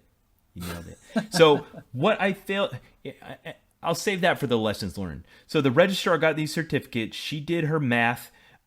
I don't think they were being deliberately dishonest about any of it, but the documentation didn't readily support the conclusion we thought they should draw. And I think common sense says they should draw. Because what they were proposing to us, the opposite, is that your child was in school for the last 3 years, but what he did in England wasn't as good as what we do here in America, so you're going to need to do more. Okay, now I'm going to take the devil's advocate and take the opposite position. Go ahead. Just to grind your gears, because I'm a fan. Like, because public education is such a hot button issue in America, many states, I know there's federal requirements. I know there's state requirements for specific educational things. Like, written into the law, kids must have X of this, Y of that, and Z of this in order to graduate.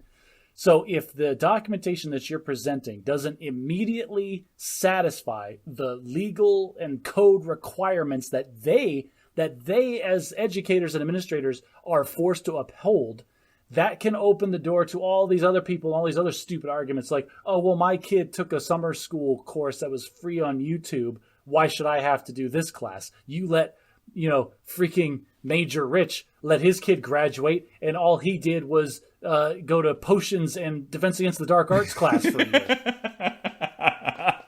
That was fantastic, Josh. Very good devil's advocate and very good use of the slippery slope argument. Logical fallacy. Yes, that's exactly what was going on. It just wasn't readily apparent in the documentation we provided, and they went into panic mode because they were going on the assumption that the paperwork was just going to be an easy translation. They would check the boxes, and he would graduate on time with his peers in May. it's the 1st of March. So they call us up and they say, not only do these documents say what you led us to believe they would, and we're mad at you about that, but Michael will not be graduating in May unless he completes another 3 full semester-long courses, the equivalent of 135 hours of classwork. He can do them online on this website, or he can enroll in summer school. Which would you like to do? Oh, buddy, them's fighting words. Oh my gosh, are they ever?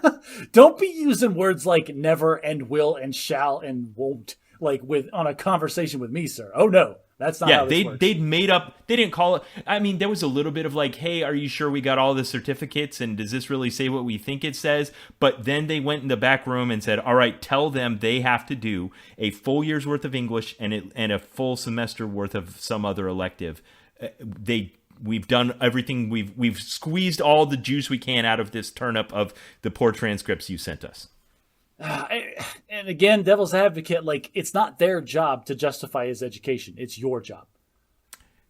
You would think so, but actually it's theirs. Here's what happened. Okay, so I want to read an article.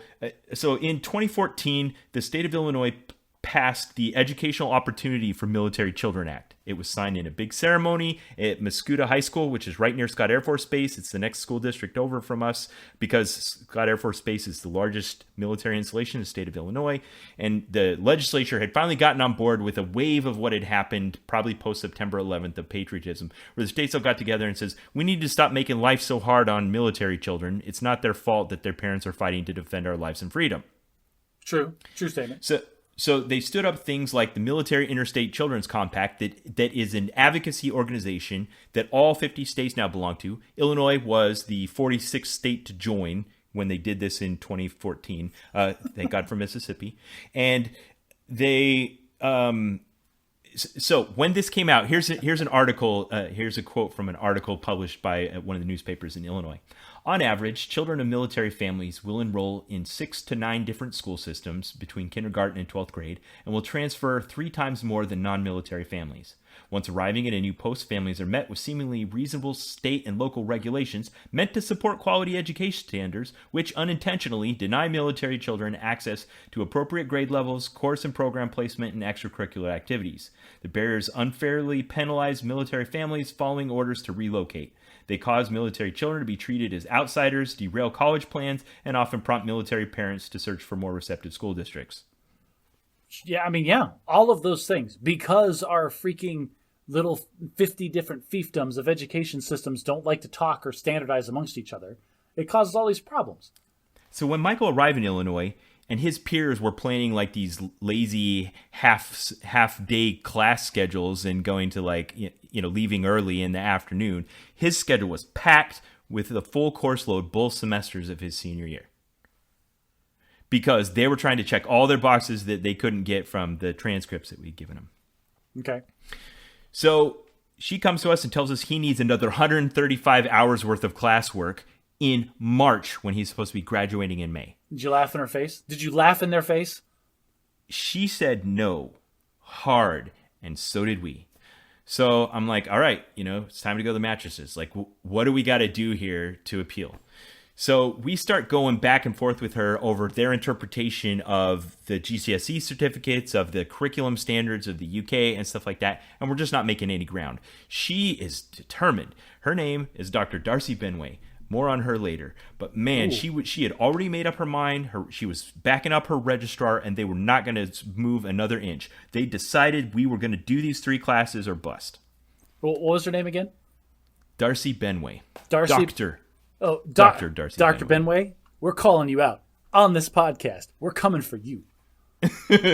Okay, so we'd been very cordial with her in our relations, but she wasn't being our advocate, and she wasn't fulfilling this. So when the state of Illinois joined the Military Interstate Children's Compact and signed into law the Educational Opportunity for Military Children Act, it said, "It is the purposes of this act to remove barriers to educational success imposed on children of military personnel by, among other things, facilitating on-time graduation, promoting flexibility and cooperation between the educational system, parents, and the student in order to achieve educational success for the student."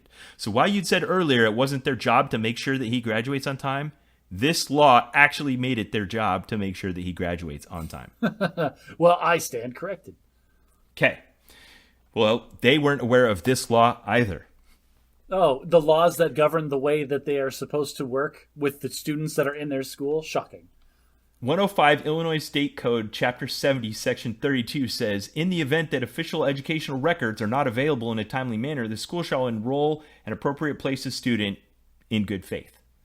The school district shall have flexibility, and this is in paragraph C, the school shall have flexibility in waiving course or program prerequisites, and the district's minimal graduation requirements may be modified, provided that the modifications are a result of scheduling issues and not a result of students' academic failure.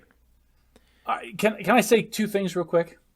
One, everything that you're saying is, like your son fit perfectly into this box where yes, you people are supposed to be following in good faith the spirit of this law and helping my son out. He's a good kid. He's getting passing grades. He's got a full course load. He's not complaining. He's not a troublemaker. Why are you being?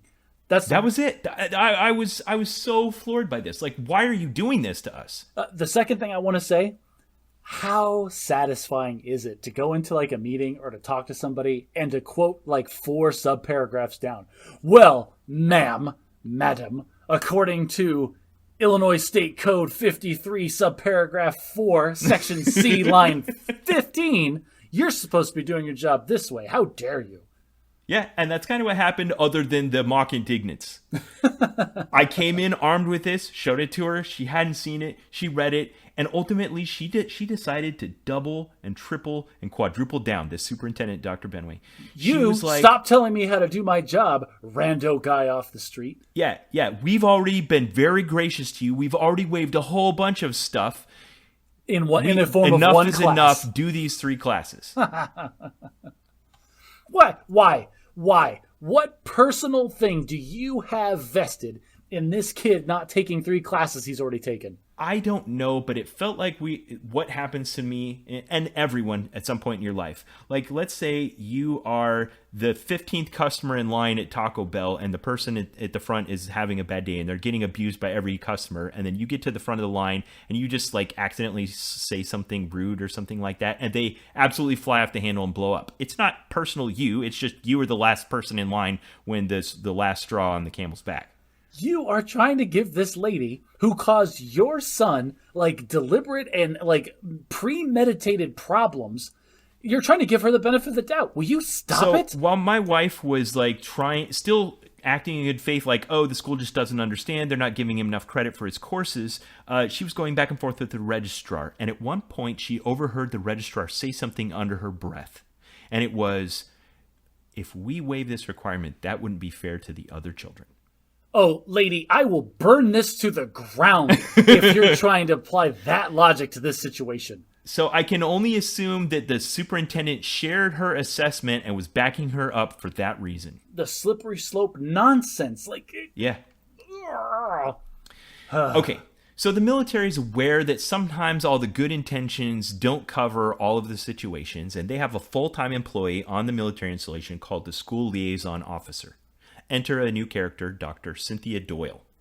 Okay, so I imagine she sits in an office and does nothing. Most of the time. She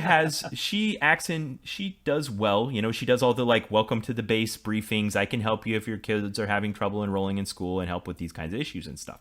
I've sat through, remember how you were joking that I was sitting there playing games on my phone when I should have been absorbing this information? I actually absorbed this information. So once we came out of her office for the last time and exchanged the last frustrating email where she was Dr. Benway's escalating on us and denying what we thought was a reasonable accommodation we were asking for, we're like, all right, we're going to have to escalate. I need to go to the school liaison officer.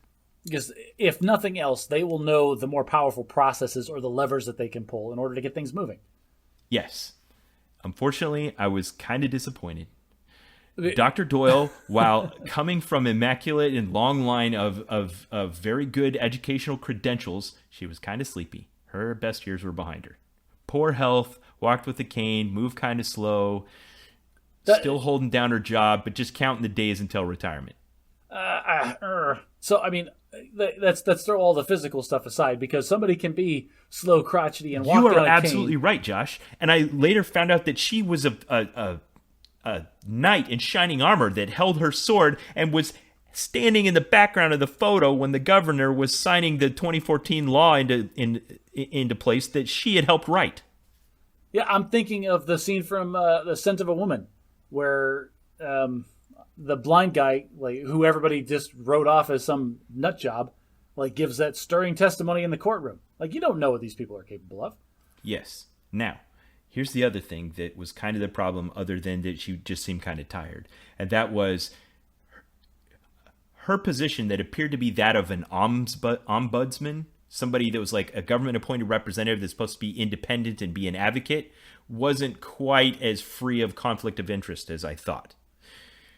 Her job had kind of morphed to where she didn't just help mediate disagreements between parents and schools, but she also was kind of like an ambassador with the schools. So she had to maintain relationships with the principals and the superintendents and stuff. And pretty quickly it was clear to me that she had looked at what I'd said to her, and she looked at what they were asking my son to do, and she decided it wasn't that bad. She's like, he can do this. He can do these 135 hours of coursework. Why are you fighting this fight? Okay. And she said that to me repeatedly. I think it's her place to say that once, and then when you explain to her no, and then give her good reason why, then she needs to be on your side. That's her job. It's advocate is in the title, right? But she just never stopped doing that. She kept being like, well, we could do all this other stuff, but wouldn't it just be a lot easier if he just did these online courses? Oh, okay. No, that's a different story. What you're saying is like, well, I could do a bunch of this other work, or I could go golf tomorrow. Are you sure you really want to track this down? Now, in her defense, she was always available whenever I asked her to, but she was always this constant voice of, it's like your lawyer arguing with you to plead guilty when you don't want to. Like you said, it's his job to say that once, but then if you say no, then he needs to fight for you. Right. So she was trying to discourage us, and I just realized she wants to maintain a good relationship with the superintendent. She doesn't want to fight this fight. She doesn't want to piss her off because I'm going to go away, and she's still going to have to deal with this person. And if that person feels like they lost a battle to her, it's going to be hard to maintain the relationship. Yeah, but at the same time, she said that to me. Well, at the same time, I don't care. Like, I don't care, Miss Doyle. I'm forgetting the names already. I don't care about your. No, you got it. I don't care about your relationship with what's her face over here yelling at the school, telling me to take extra classes that are dumb. Like, I don't care I bring her about your job. Your job is supposed to be helping me. So she's still telling me my son needs to take this 135 hours of coursework in March of his senior year when he's supposed to graduate in May. And I bring her the law. And I'm like, the law says they're supposed to accommodate him in this situation. It puts the burden of proof on them. They should have to prove that he needs to know this stuff rather than just tell us we haven't checked the box. And they haven't done anything of the sort. They haven't given him a test. They didn't look at the fact that he got a 1420 on his SATs, 98th percentile. I'd like to see some of those schlubs that they're telling him he needs to take these classes do that well. Not listening. So I escalate to my boss, who's a colonel in the Air Force and who used to be the deputy mission support group commander at that base, which means she also knows the superintendent. Okay. She was not just unhelpful, but antagonistic to me. I was shocked. Like I was so surprised. I'm not going to say her name, but she, I went into her office. I closed the door. I explained the situation to her, and she goes, "Why doesn't he just take the classes? Have you talked to the school liaison officer? Take the classes. Stop being such a problem. Why are you the one that doesn't fit into the box that we put you in?" Yeah.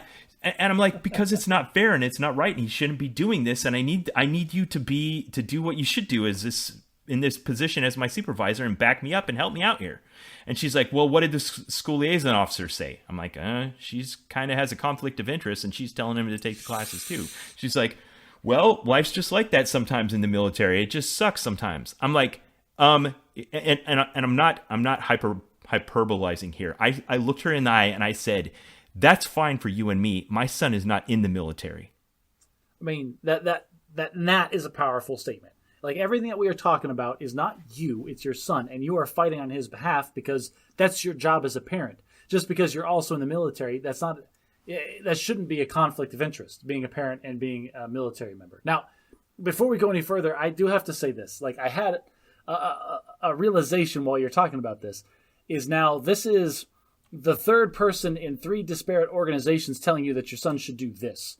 And it's it's one of those things, like, you have to look at it from the outside perspective. I agree with everything that you're saying. And the letter of law, everything is with you. Like, maybe I'm wrong here. Maybe we should just roll over. It's like, hey, at what point do you realize, like, oh, maybe I am the problem. Maybe I'm the one that's interpreting this incorrectly. Maybe he does need to take these extra classes. Like, did that ever cross your mind during this whole process?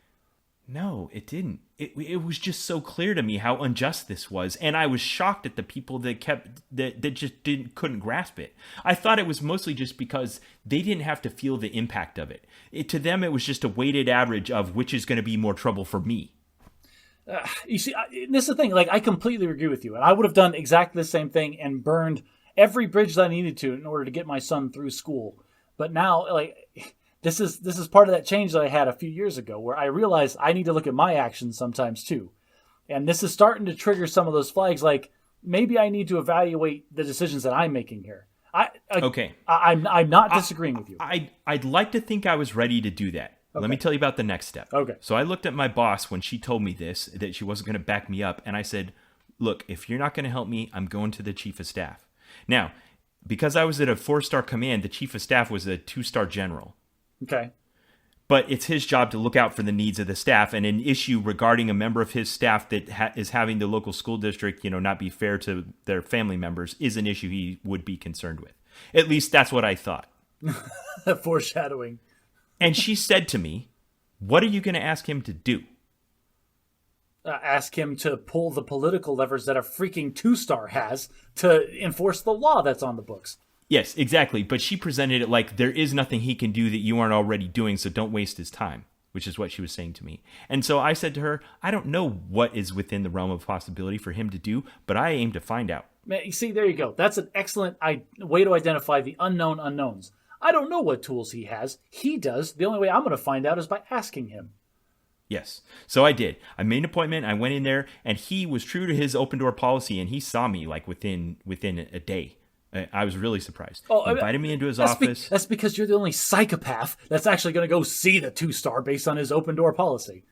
Okay, so Major General John Flournoy invited me into his office. He was warm and inviting. He shook my hand, and he sat there and listened to my story, and then he started to interrupt me because to him it didn't make any sense. Like, it wasn't computing. Like, how can this be? Yeah. How can it be if it's as clear as you're saying that the superintendent is stonewalling you and the school liaison officer won't back you up and how this something's not adding up. Maybe you don't understand the situation. Because I've said this before to you, generals are insulated by their staff. They don't see real problems.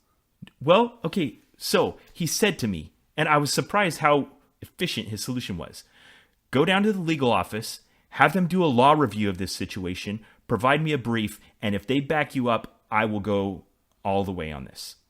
That's wow. I am genuinely shocked at how clear, direct, and sensical that course of action is.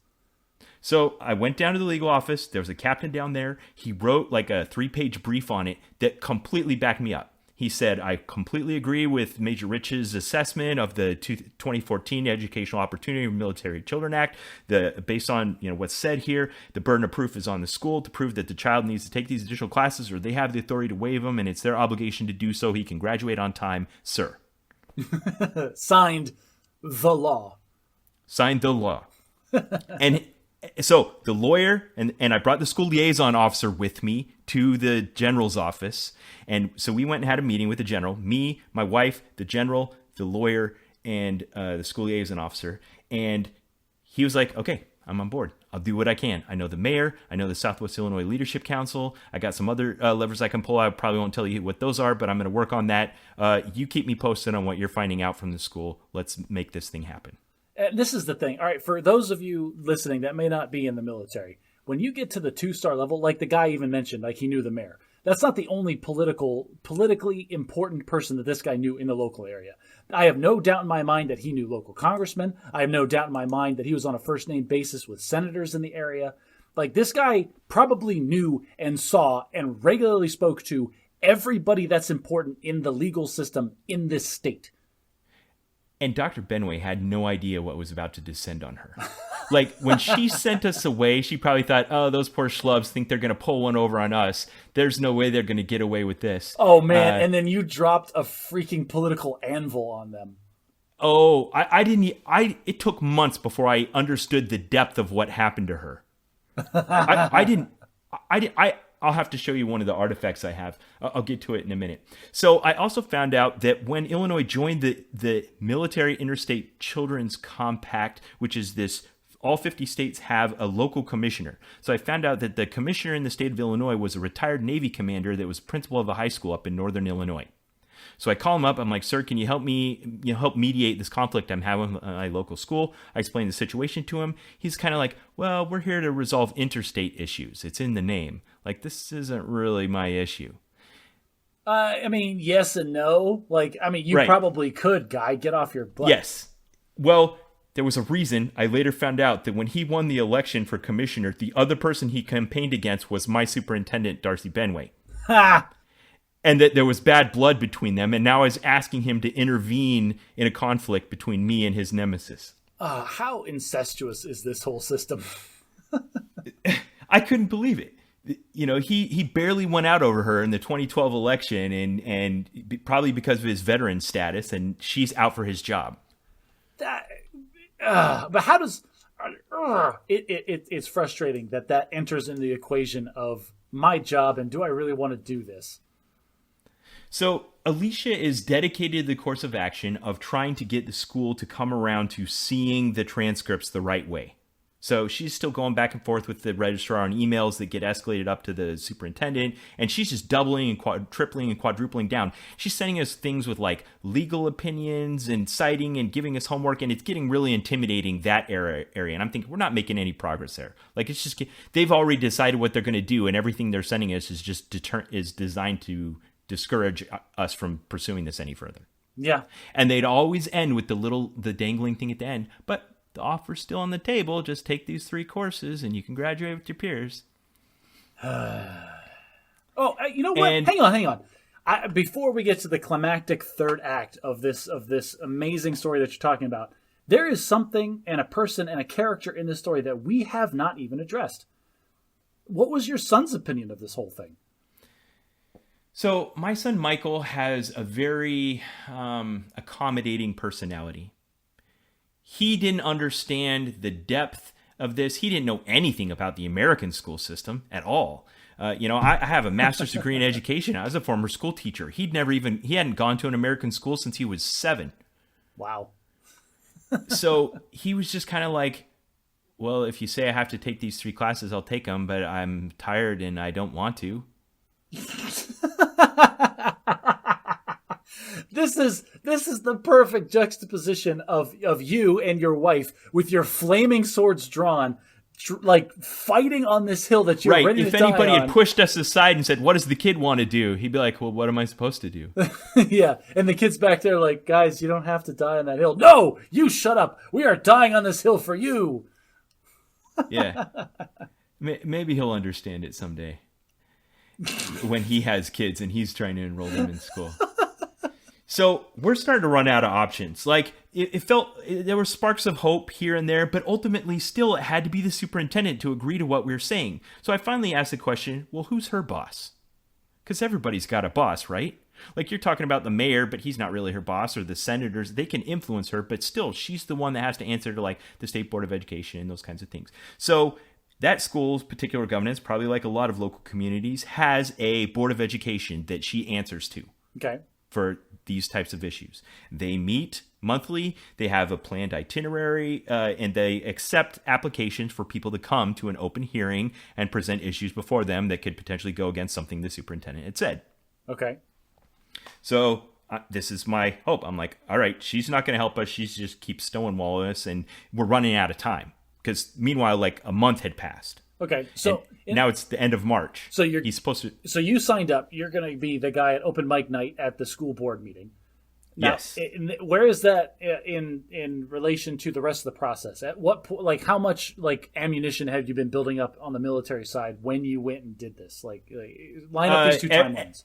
everybody knew, and there were things that were happening that were beyond my control. Like one day I got a call from this lady that had a job title longer than my arm that said she was from the Southwest Illinois Leadership Council, and that there was like a chamber of commerce worth of people around the area that could influence things and were pulling for me. But ultimately it was still up to the school board. So they found out I was going to go to the school board meeting. Everybody was gunning for me. Like, good job, you can do it. If it doesn't work out, we'll look at other options after that. But this is your chance. So I start preparing for this open mic night at the school board. One of the things we did is we found out there was this independent commission that does things for like college admissions for international students, where you send them all of your records. They'll do an assessment, translate it into equivalent American records, and provide an assessment. So we thought, this is our chance. We didn't know this existed. So we found out, and we had to pay like $300 to get a rush job on this thing. And they sent it back, and it was perfect. It was everything we thought we needed, except for one thing. For some reason, I don't know why, they'd assessed everything he'd done at like double weight. Oh, geez. Okay. So, and we just didn't pick this up. But then when we sent it to the school and we thought, okay, this is the last piece they need. They'll look at it. They'll see we're fine. We've had this independently verified. They looked at it and said, this says he's, done twice as much education as everyone in our school. Well, and they threw it out. He was head boy of Pangolin House at Yarddale. I don't know how many times I've got to tell you that. They just threw it out. They completely discredited the whole independent verification of the credits and just ignored it like it didn't even exist. Oh, yeah, because, independent verification doesn't mean anything to anyone in this country. Yeah, and there were still Phoenix lines like, if we were to do this, it would undermine our credibility as an educational institution. I don't care about your credibility. I care about my kid. But it's like they were saying to me, so you're asking me to lie? Or you don't deserve this. It's you know what it is? It's very tone deaf. It's very them looking out for themselves and not looking after the students that they're theoretically there to educate. Yeah, and all of this is very insulting, and it's really hard to maintain my cool during this, but doing okay so far. So I applied to... You were like Mr. Cool, because like long before like any of the things that you're talking about would have happened, I would have done physical property damage to somebody's house. I know, over this. But can you imagine General Flournoy, who's trying to get on board for me here? Like if he finds out the next day that I'd gone and like dropped the F-bomb and thrown something. So what have you done? Well, I emailed her a couple times. I had a couple in-person meetings. I flipped her car and lit it on fire in the parking lot. That didn't seem to have the effect I wanted. Yeah, he would be off board so fast, and I would be facing personal consequences. So it's pretty easy to control myself in these kinds of situations. So I decided it's time to start formulating your strategy, and I'm like, I got to think outside the box here. Like, Alicia's still going down like, well, look in this email they said on this line that this credit doesn't constitute the same as this. I'm like, we're not making any ground there. We need to take a complete end around. So I was looking for clarity, and I went over to an old friend of mine. Now, I have not mentioned this detail yet, but I attended this exact same high school 25 years before. Wait, like the same building? The same building. Get out of town. The exact same building, 25 years before. Oh, well, this is the problem, is they found your old transcripts, and you were a rabble-rouser back then. So, and I was absolutely not a rabble-rouser. And I had a friend who still lived in town who attended high school with me there, and his wife was a school teacher in the local district. So I went over to their house. I'm like, look, man, this is a situation. What can I do? And he's like, I got an idea. And he went and got out his high school yearbook, and he pulled it out. And I had the list of the school board members. And he's like, hey, 2 of the school board members were teachers at the school when you went there. Were any of them your teachers? Oh, dang. Yeah, and I'm like, you're reaching yeah, deep. that one was. Oh, jeez. And I'm like, okay, I got an idea. So I looked at the law and I looked at the situation and I formulated my strategy and I sent it to the lawyer and he's like, yeah, this is good, man. Go for it. So the night of the school board meeting comes. We get dressed up in, like suit and tie. My wife's in a lovely dress. Oh, you have to go in service digs. You know you do. You have to be holding the wheel cap the whole time. Come on. I considered it. I did consider going in service dress. Seriously considered it. I think my wife and I went back and forth on it, ultimately decided not to wear my military service dress because I wasn't representing the United States Air Force. Fair enough. I took my prepared remarks, which took about 5 minutes to give. My wife and I went in, sat down. We had the school liaison officer because I dragged her along because I wanted her to suffer through this too because it was her fault we were in this situation. This is your job. You are going to sit here with us. Yeah, so she came in, sat down. They all knew her. They're like, "Hi, Cindy." They're like, "Hi, Darcy." Like, yeah, good to see you again. These guys still won't give up on this. I know. Here we all are. I'm sorry, I'm here. It's this guy. Yeah, exactly. So I was also looking like, okay, at this point, I'm asking myself, well, what if this doesn't work? Then what? Then it's like, get a lawyer and sue. That would be super expensive, take way too long. I don't got the time or the money or the energy for that. And then at that point, why not just take the 135 hours of class? Yeah. Or go to the press. Like, this would not play well in the press. This good-natured, well-intentioned military family getting crapped on by the local school district. But at the same time, being an active duty military member, going to the press, complaining about the system, that really is the nuclear option. Okay, and it was very much a nuclear option, because when I started looking into that option, I did some research, and I ran into a rash of stories by one reporter in the St. Louis area who was very critical of Dr. Darcy Benway, because she was the highest paid educational person in the region by a wide margin. So you had like a listening ear and a willing venue to post all of your dirty laundry that you have about this woman. There was a reporter that would have been feasting on my every word if I were to decide to go to the press. But still, again, the nuclear option. So the night of the school board meeting arrives. My strategy is to end around. Rather than argue with their logic and get all bogged down in what credit transfers to what, So I sat down and I read my remarks. I gave them a lot of credit for everything they'd done up to that point. I acknowledged how hard they work and that they were trying to do the right thing, and that was evidenced by these things that they'd already done. And then I said, and 25 years ago, I came here to this school, and I was in the same situation, and I could see their faces completely change. And I said, I moved 4,000 miles. I didn't know anyone. My whole life was thrown upside down, and I come here in the middle of the year, and the school accommodated me. They helped me get into classes I need. They did what I needed and smoothed my transition. I was able to graduate on time, graduate from college, and here I am now. And now my son, 25 years later, sitting here in front of you, and he needs the same thing from you. The law here that was written in 2014 says that you not only can but should do this, and now the rest is up to you. Ooh. All right, you need to put these in the show notes. Like we need this whole speech that you said, because I'm sure you have it PDF'd somewhere. We need that in the show notes. Okay, so they dismiss us, send us out in the hall, and we're sitting on like kid chairs in the hallway waiting for the answer of this board. I've never done anything like this in my life. So it's really weird to be sitting there where 7 people are in session with a secretary taking notes discussing our fate. The school liaison, after about 10 minutes, was like, I've never seen it take this long. I don't know what this means. It means that what's-her-face is still in there saying, no, I don't wanna. And the others are like, really, come on. Okay, plot twist. So they call us back in. We sit down in chairs in front of the board. Everyone's smiling. And they said, we've decided in your favor to waive the remaining 1.5 credits and allow your son to graduate on time with his peers. And then the balloons dropped from the ceiling and the music started playing.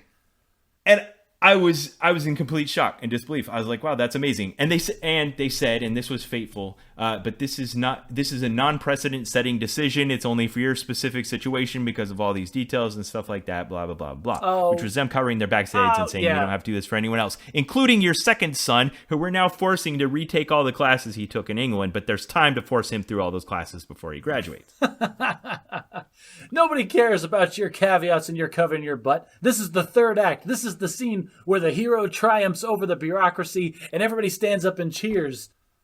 Yeah. And after the meeting, they dismissed it pretty quick, and then everyone came. The principal came over, who was really kind of a non-player in all of this. He was like, congratulations. I know your kids. They're great kids. I'm really happy for you. I'm like, where were you? One of the school board members was like, oh, yeah, I think I remember you in my class. I'm so glad you're doing well. Really cheering for Michael here. Another school board member came over and was like, oh, I'm a veteran. Really glad we're able to help you out here. Major General Flournoy texted me before I'd even made it out to my car. I didn't tell him the result. It wasn't televised. Again, the JAG got promoted. They published the results. I mean, everybody was elated and we were relieved and stuff. And Michael got his diploma, but this is real life. It wasn't just a happy ending. This sounds like a happy ending. Well, Jarrah still got screwed. He still had to retake a bunch of classes because they wouldn't acknowledge the validity of his GCSE credits that he'd gotten in the UK. That sounds like the compromise the board had to make with the superintendent for her to save face. Yes. I'll get to that in a minute. Michael still got screwed. I mean, his fellow peers were all like, doing half days the final semester of senior year, and they weren't waiting until the end of March to decide if they were going to graduate in May so they could apply for college. They'd already all applied for college. He didn't even know if he was going to graduate yet, so he hadn't applied for college. That sucks. Yeah, I mean, this is real life. And the villain got away. Dr. Benway got to, claim a victory. Now, Dr. Benway wasn't the villain. She was the face of the villain, which was the bureaucracy that is the American education system. Okay, so the school liaison officer had a few friends in the room who later contacted her and told her about what happened while we were out and they were in closed session. Ooh, we get the gossipy side of it. Apparently, the school board had already discussed our issue in advance and had decided they were going to decide against us unanimously until they heard my remarks. Ooh. After we left the room, I think Dr. Benway saw the writing on the wall, and in the quiet moment before they started the discussion, she decided she completely switched position and advocated for us and led the argument in our favor. She saw her out and headed for the exit. She could have done that 100 times before that moment. But she saw that she saw the political landslide coming. Yes, she saw the tide turning against her and decided to get out in front of it. Absolutely, she did. And so everyone defected, and the vote was unanimous in our favor. And she got to act like she was our hero. That's irritating. Like at a part of my brain that wants justice itches at that. If at any point in this entire ordeal we had just stopped paddling, we would have drowned. We'd have lost by default. But she would have danced on our grave. She wasn't our advocate. No, but yes, she was, because she was the one that told the school board that she could totally change her opinion right at the last minute, right in the 11th hour when it was most important. Okay, so I've got an epilogue and lessons learned. I know we're running a bit long here, but I'm almost to the end. Okay. So, you know how I told you I didn't know all the things that General Flournoy was doing? Well, apparently, he knew someone at the State Attorney General's office that is concerned about Veterans Affairs. And almost immediately, he sent them the most threatening-looking legal summons I've ever seen in my life. I got a copy of it. It is beautiful. It went addressed to Dr. Darcy Benway. It came registered mail, like they had to sign for the letter. And it was like, you must provide us a legal brief of why you're denying military veterans' rights by the 4th of March. Ooh, yeah, that's... And what I didn't know at the time is that she sent me an email or something and be like, we don't even have legal counsel at this school. What are you doing? And I didn't know what she was talking about. Lady, you called down the whirlwind. That's what happened. So, oh man, this letter's beautiful. I'll look at it and see if I can put it in the show notes. It was great. I would love to have seen her face when she got this letter. Okay, so she comes away squeaky clean, despite having dirty hands here. Epilogue. A year later, the Military Interstate Children's Compact Commission holds their elections, and the guy I talked to that was worthless and didn't help me lost the election to you'll never guess who. To the person who went out of her way to uphold veterans' rights by permitting this student she did. With absolutely no records to graduate on time. I don't know this for certain, but I would not be surprised if she did not use Michael's case as an example of why she should be elected as the commissioner of the Military Interstate Children's Compact. I can absolutely promise you that's what she did. This person sounds like a very savvy political person, and so, of course, all of her defeats look like victories in hindsight. Her application for that commission was endorsed by Dr. Cindy Doyle, the school liaison officer at Scott Air Force Base, and the wing commander of Scott Air Force Base. And here's a quote from her campaign. The high school principal, Rich Bickle, made the announcement of Dr. Benway's appointment during last month's school board meeting, adding, Dr. Benway has been working very closely with Scott Air Force Base and our military families to support military-impacted students and ease their transition into our high school, but also on a larger regional level to ease the issues that military-impacted families and students face. Ben, do you know what you are right now? You are the old crone in The Princess Bride that yelled, liar! Like the Princess Buttercup comes out like, liar! That's you right now. Yeah. I I wish I could forgive and dismiss this from my heart so much that I didn't do things like look up these news stories and find out, because otherwise I wouldn't have known. I wouldn't have known that Dr. Benway won the election. That's way outside of my realm of like why I would even know this. Yeah, you know a lot about the internal workings of the Illinois School Board for some reason. Yeah, I can imagine her standing before this commission being like, this poor military student arrived from inferior British schools, and I risked my reputation and took on the entire school board to make sure he graduated on time. There is a more just universe where she was struck by lightning in that moment. Oh, man. All right, so that's the epilogue. Today, he's a college student. He's fine. He didn't get delayed. I hope he forgives us for our failings. I don't know if he cares that we, went to the mattresses for him. I'd like to think early on in this, if we had been able to identify the registrar and the difficulty she was having in not supporting us, if we'd been able to better support her and prevent this whole thing in the first place. What? You drive me nuts with this. Like, how could we have done better to help everyone just see the right thing to do? And then a rainbow blooms over your head. Like, shut up, man. The whole world was... I've been kind of sarcastic and cynical in some of this, Josh. I know, but like the whole world was against you. You pulled every lever that you possibly could and barely squeaked by. And all you can think is, what could I have done better? Like, shut up, man. You barely won in the first place. Yeah, it could have gone worse. I don't know. You get more, what does the saying go? Flies with honey than with vinegar. I don't know why you want flies, but it just feels like there were opportunities that we could have got people to be more incentivized to act in our favor and didn't. Yeah, you get more flies with honey, but vinegar burns. So like, that's when you need that sometimes.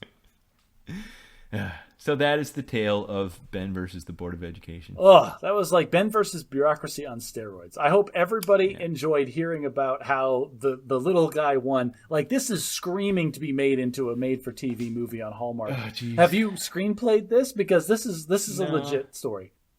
I could. It does sound like it could be that. I don't know. I don't know anything about writing a screenplay, but that one is now also in the hopper. Outstanding. All right, well, that's what we talked about today. What are we talking about next time, Ben?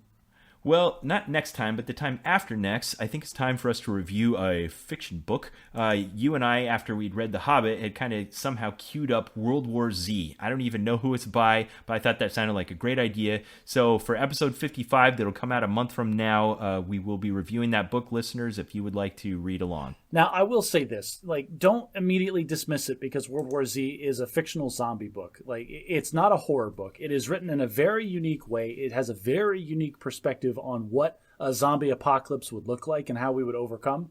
I highly, highly, highly encourage all of our readers to read it. It's not that long. It's very, very good. And, like, it's just great. It's a great book. Yes. And you'll get more out of our discussion. You're free to listen if you didn't read it, but if you want to read it and then be part of the discussion, great.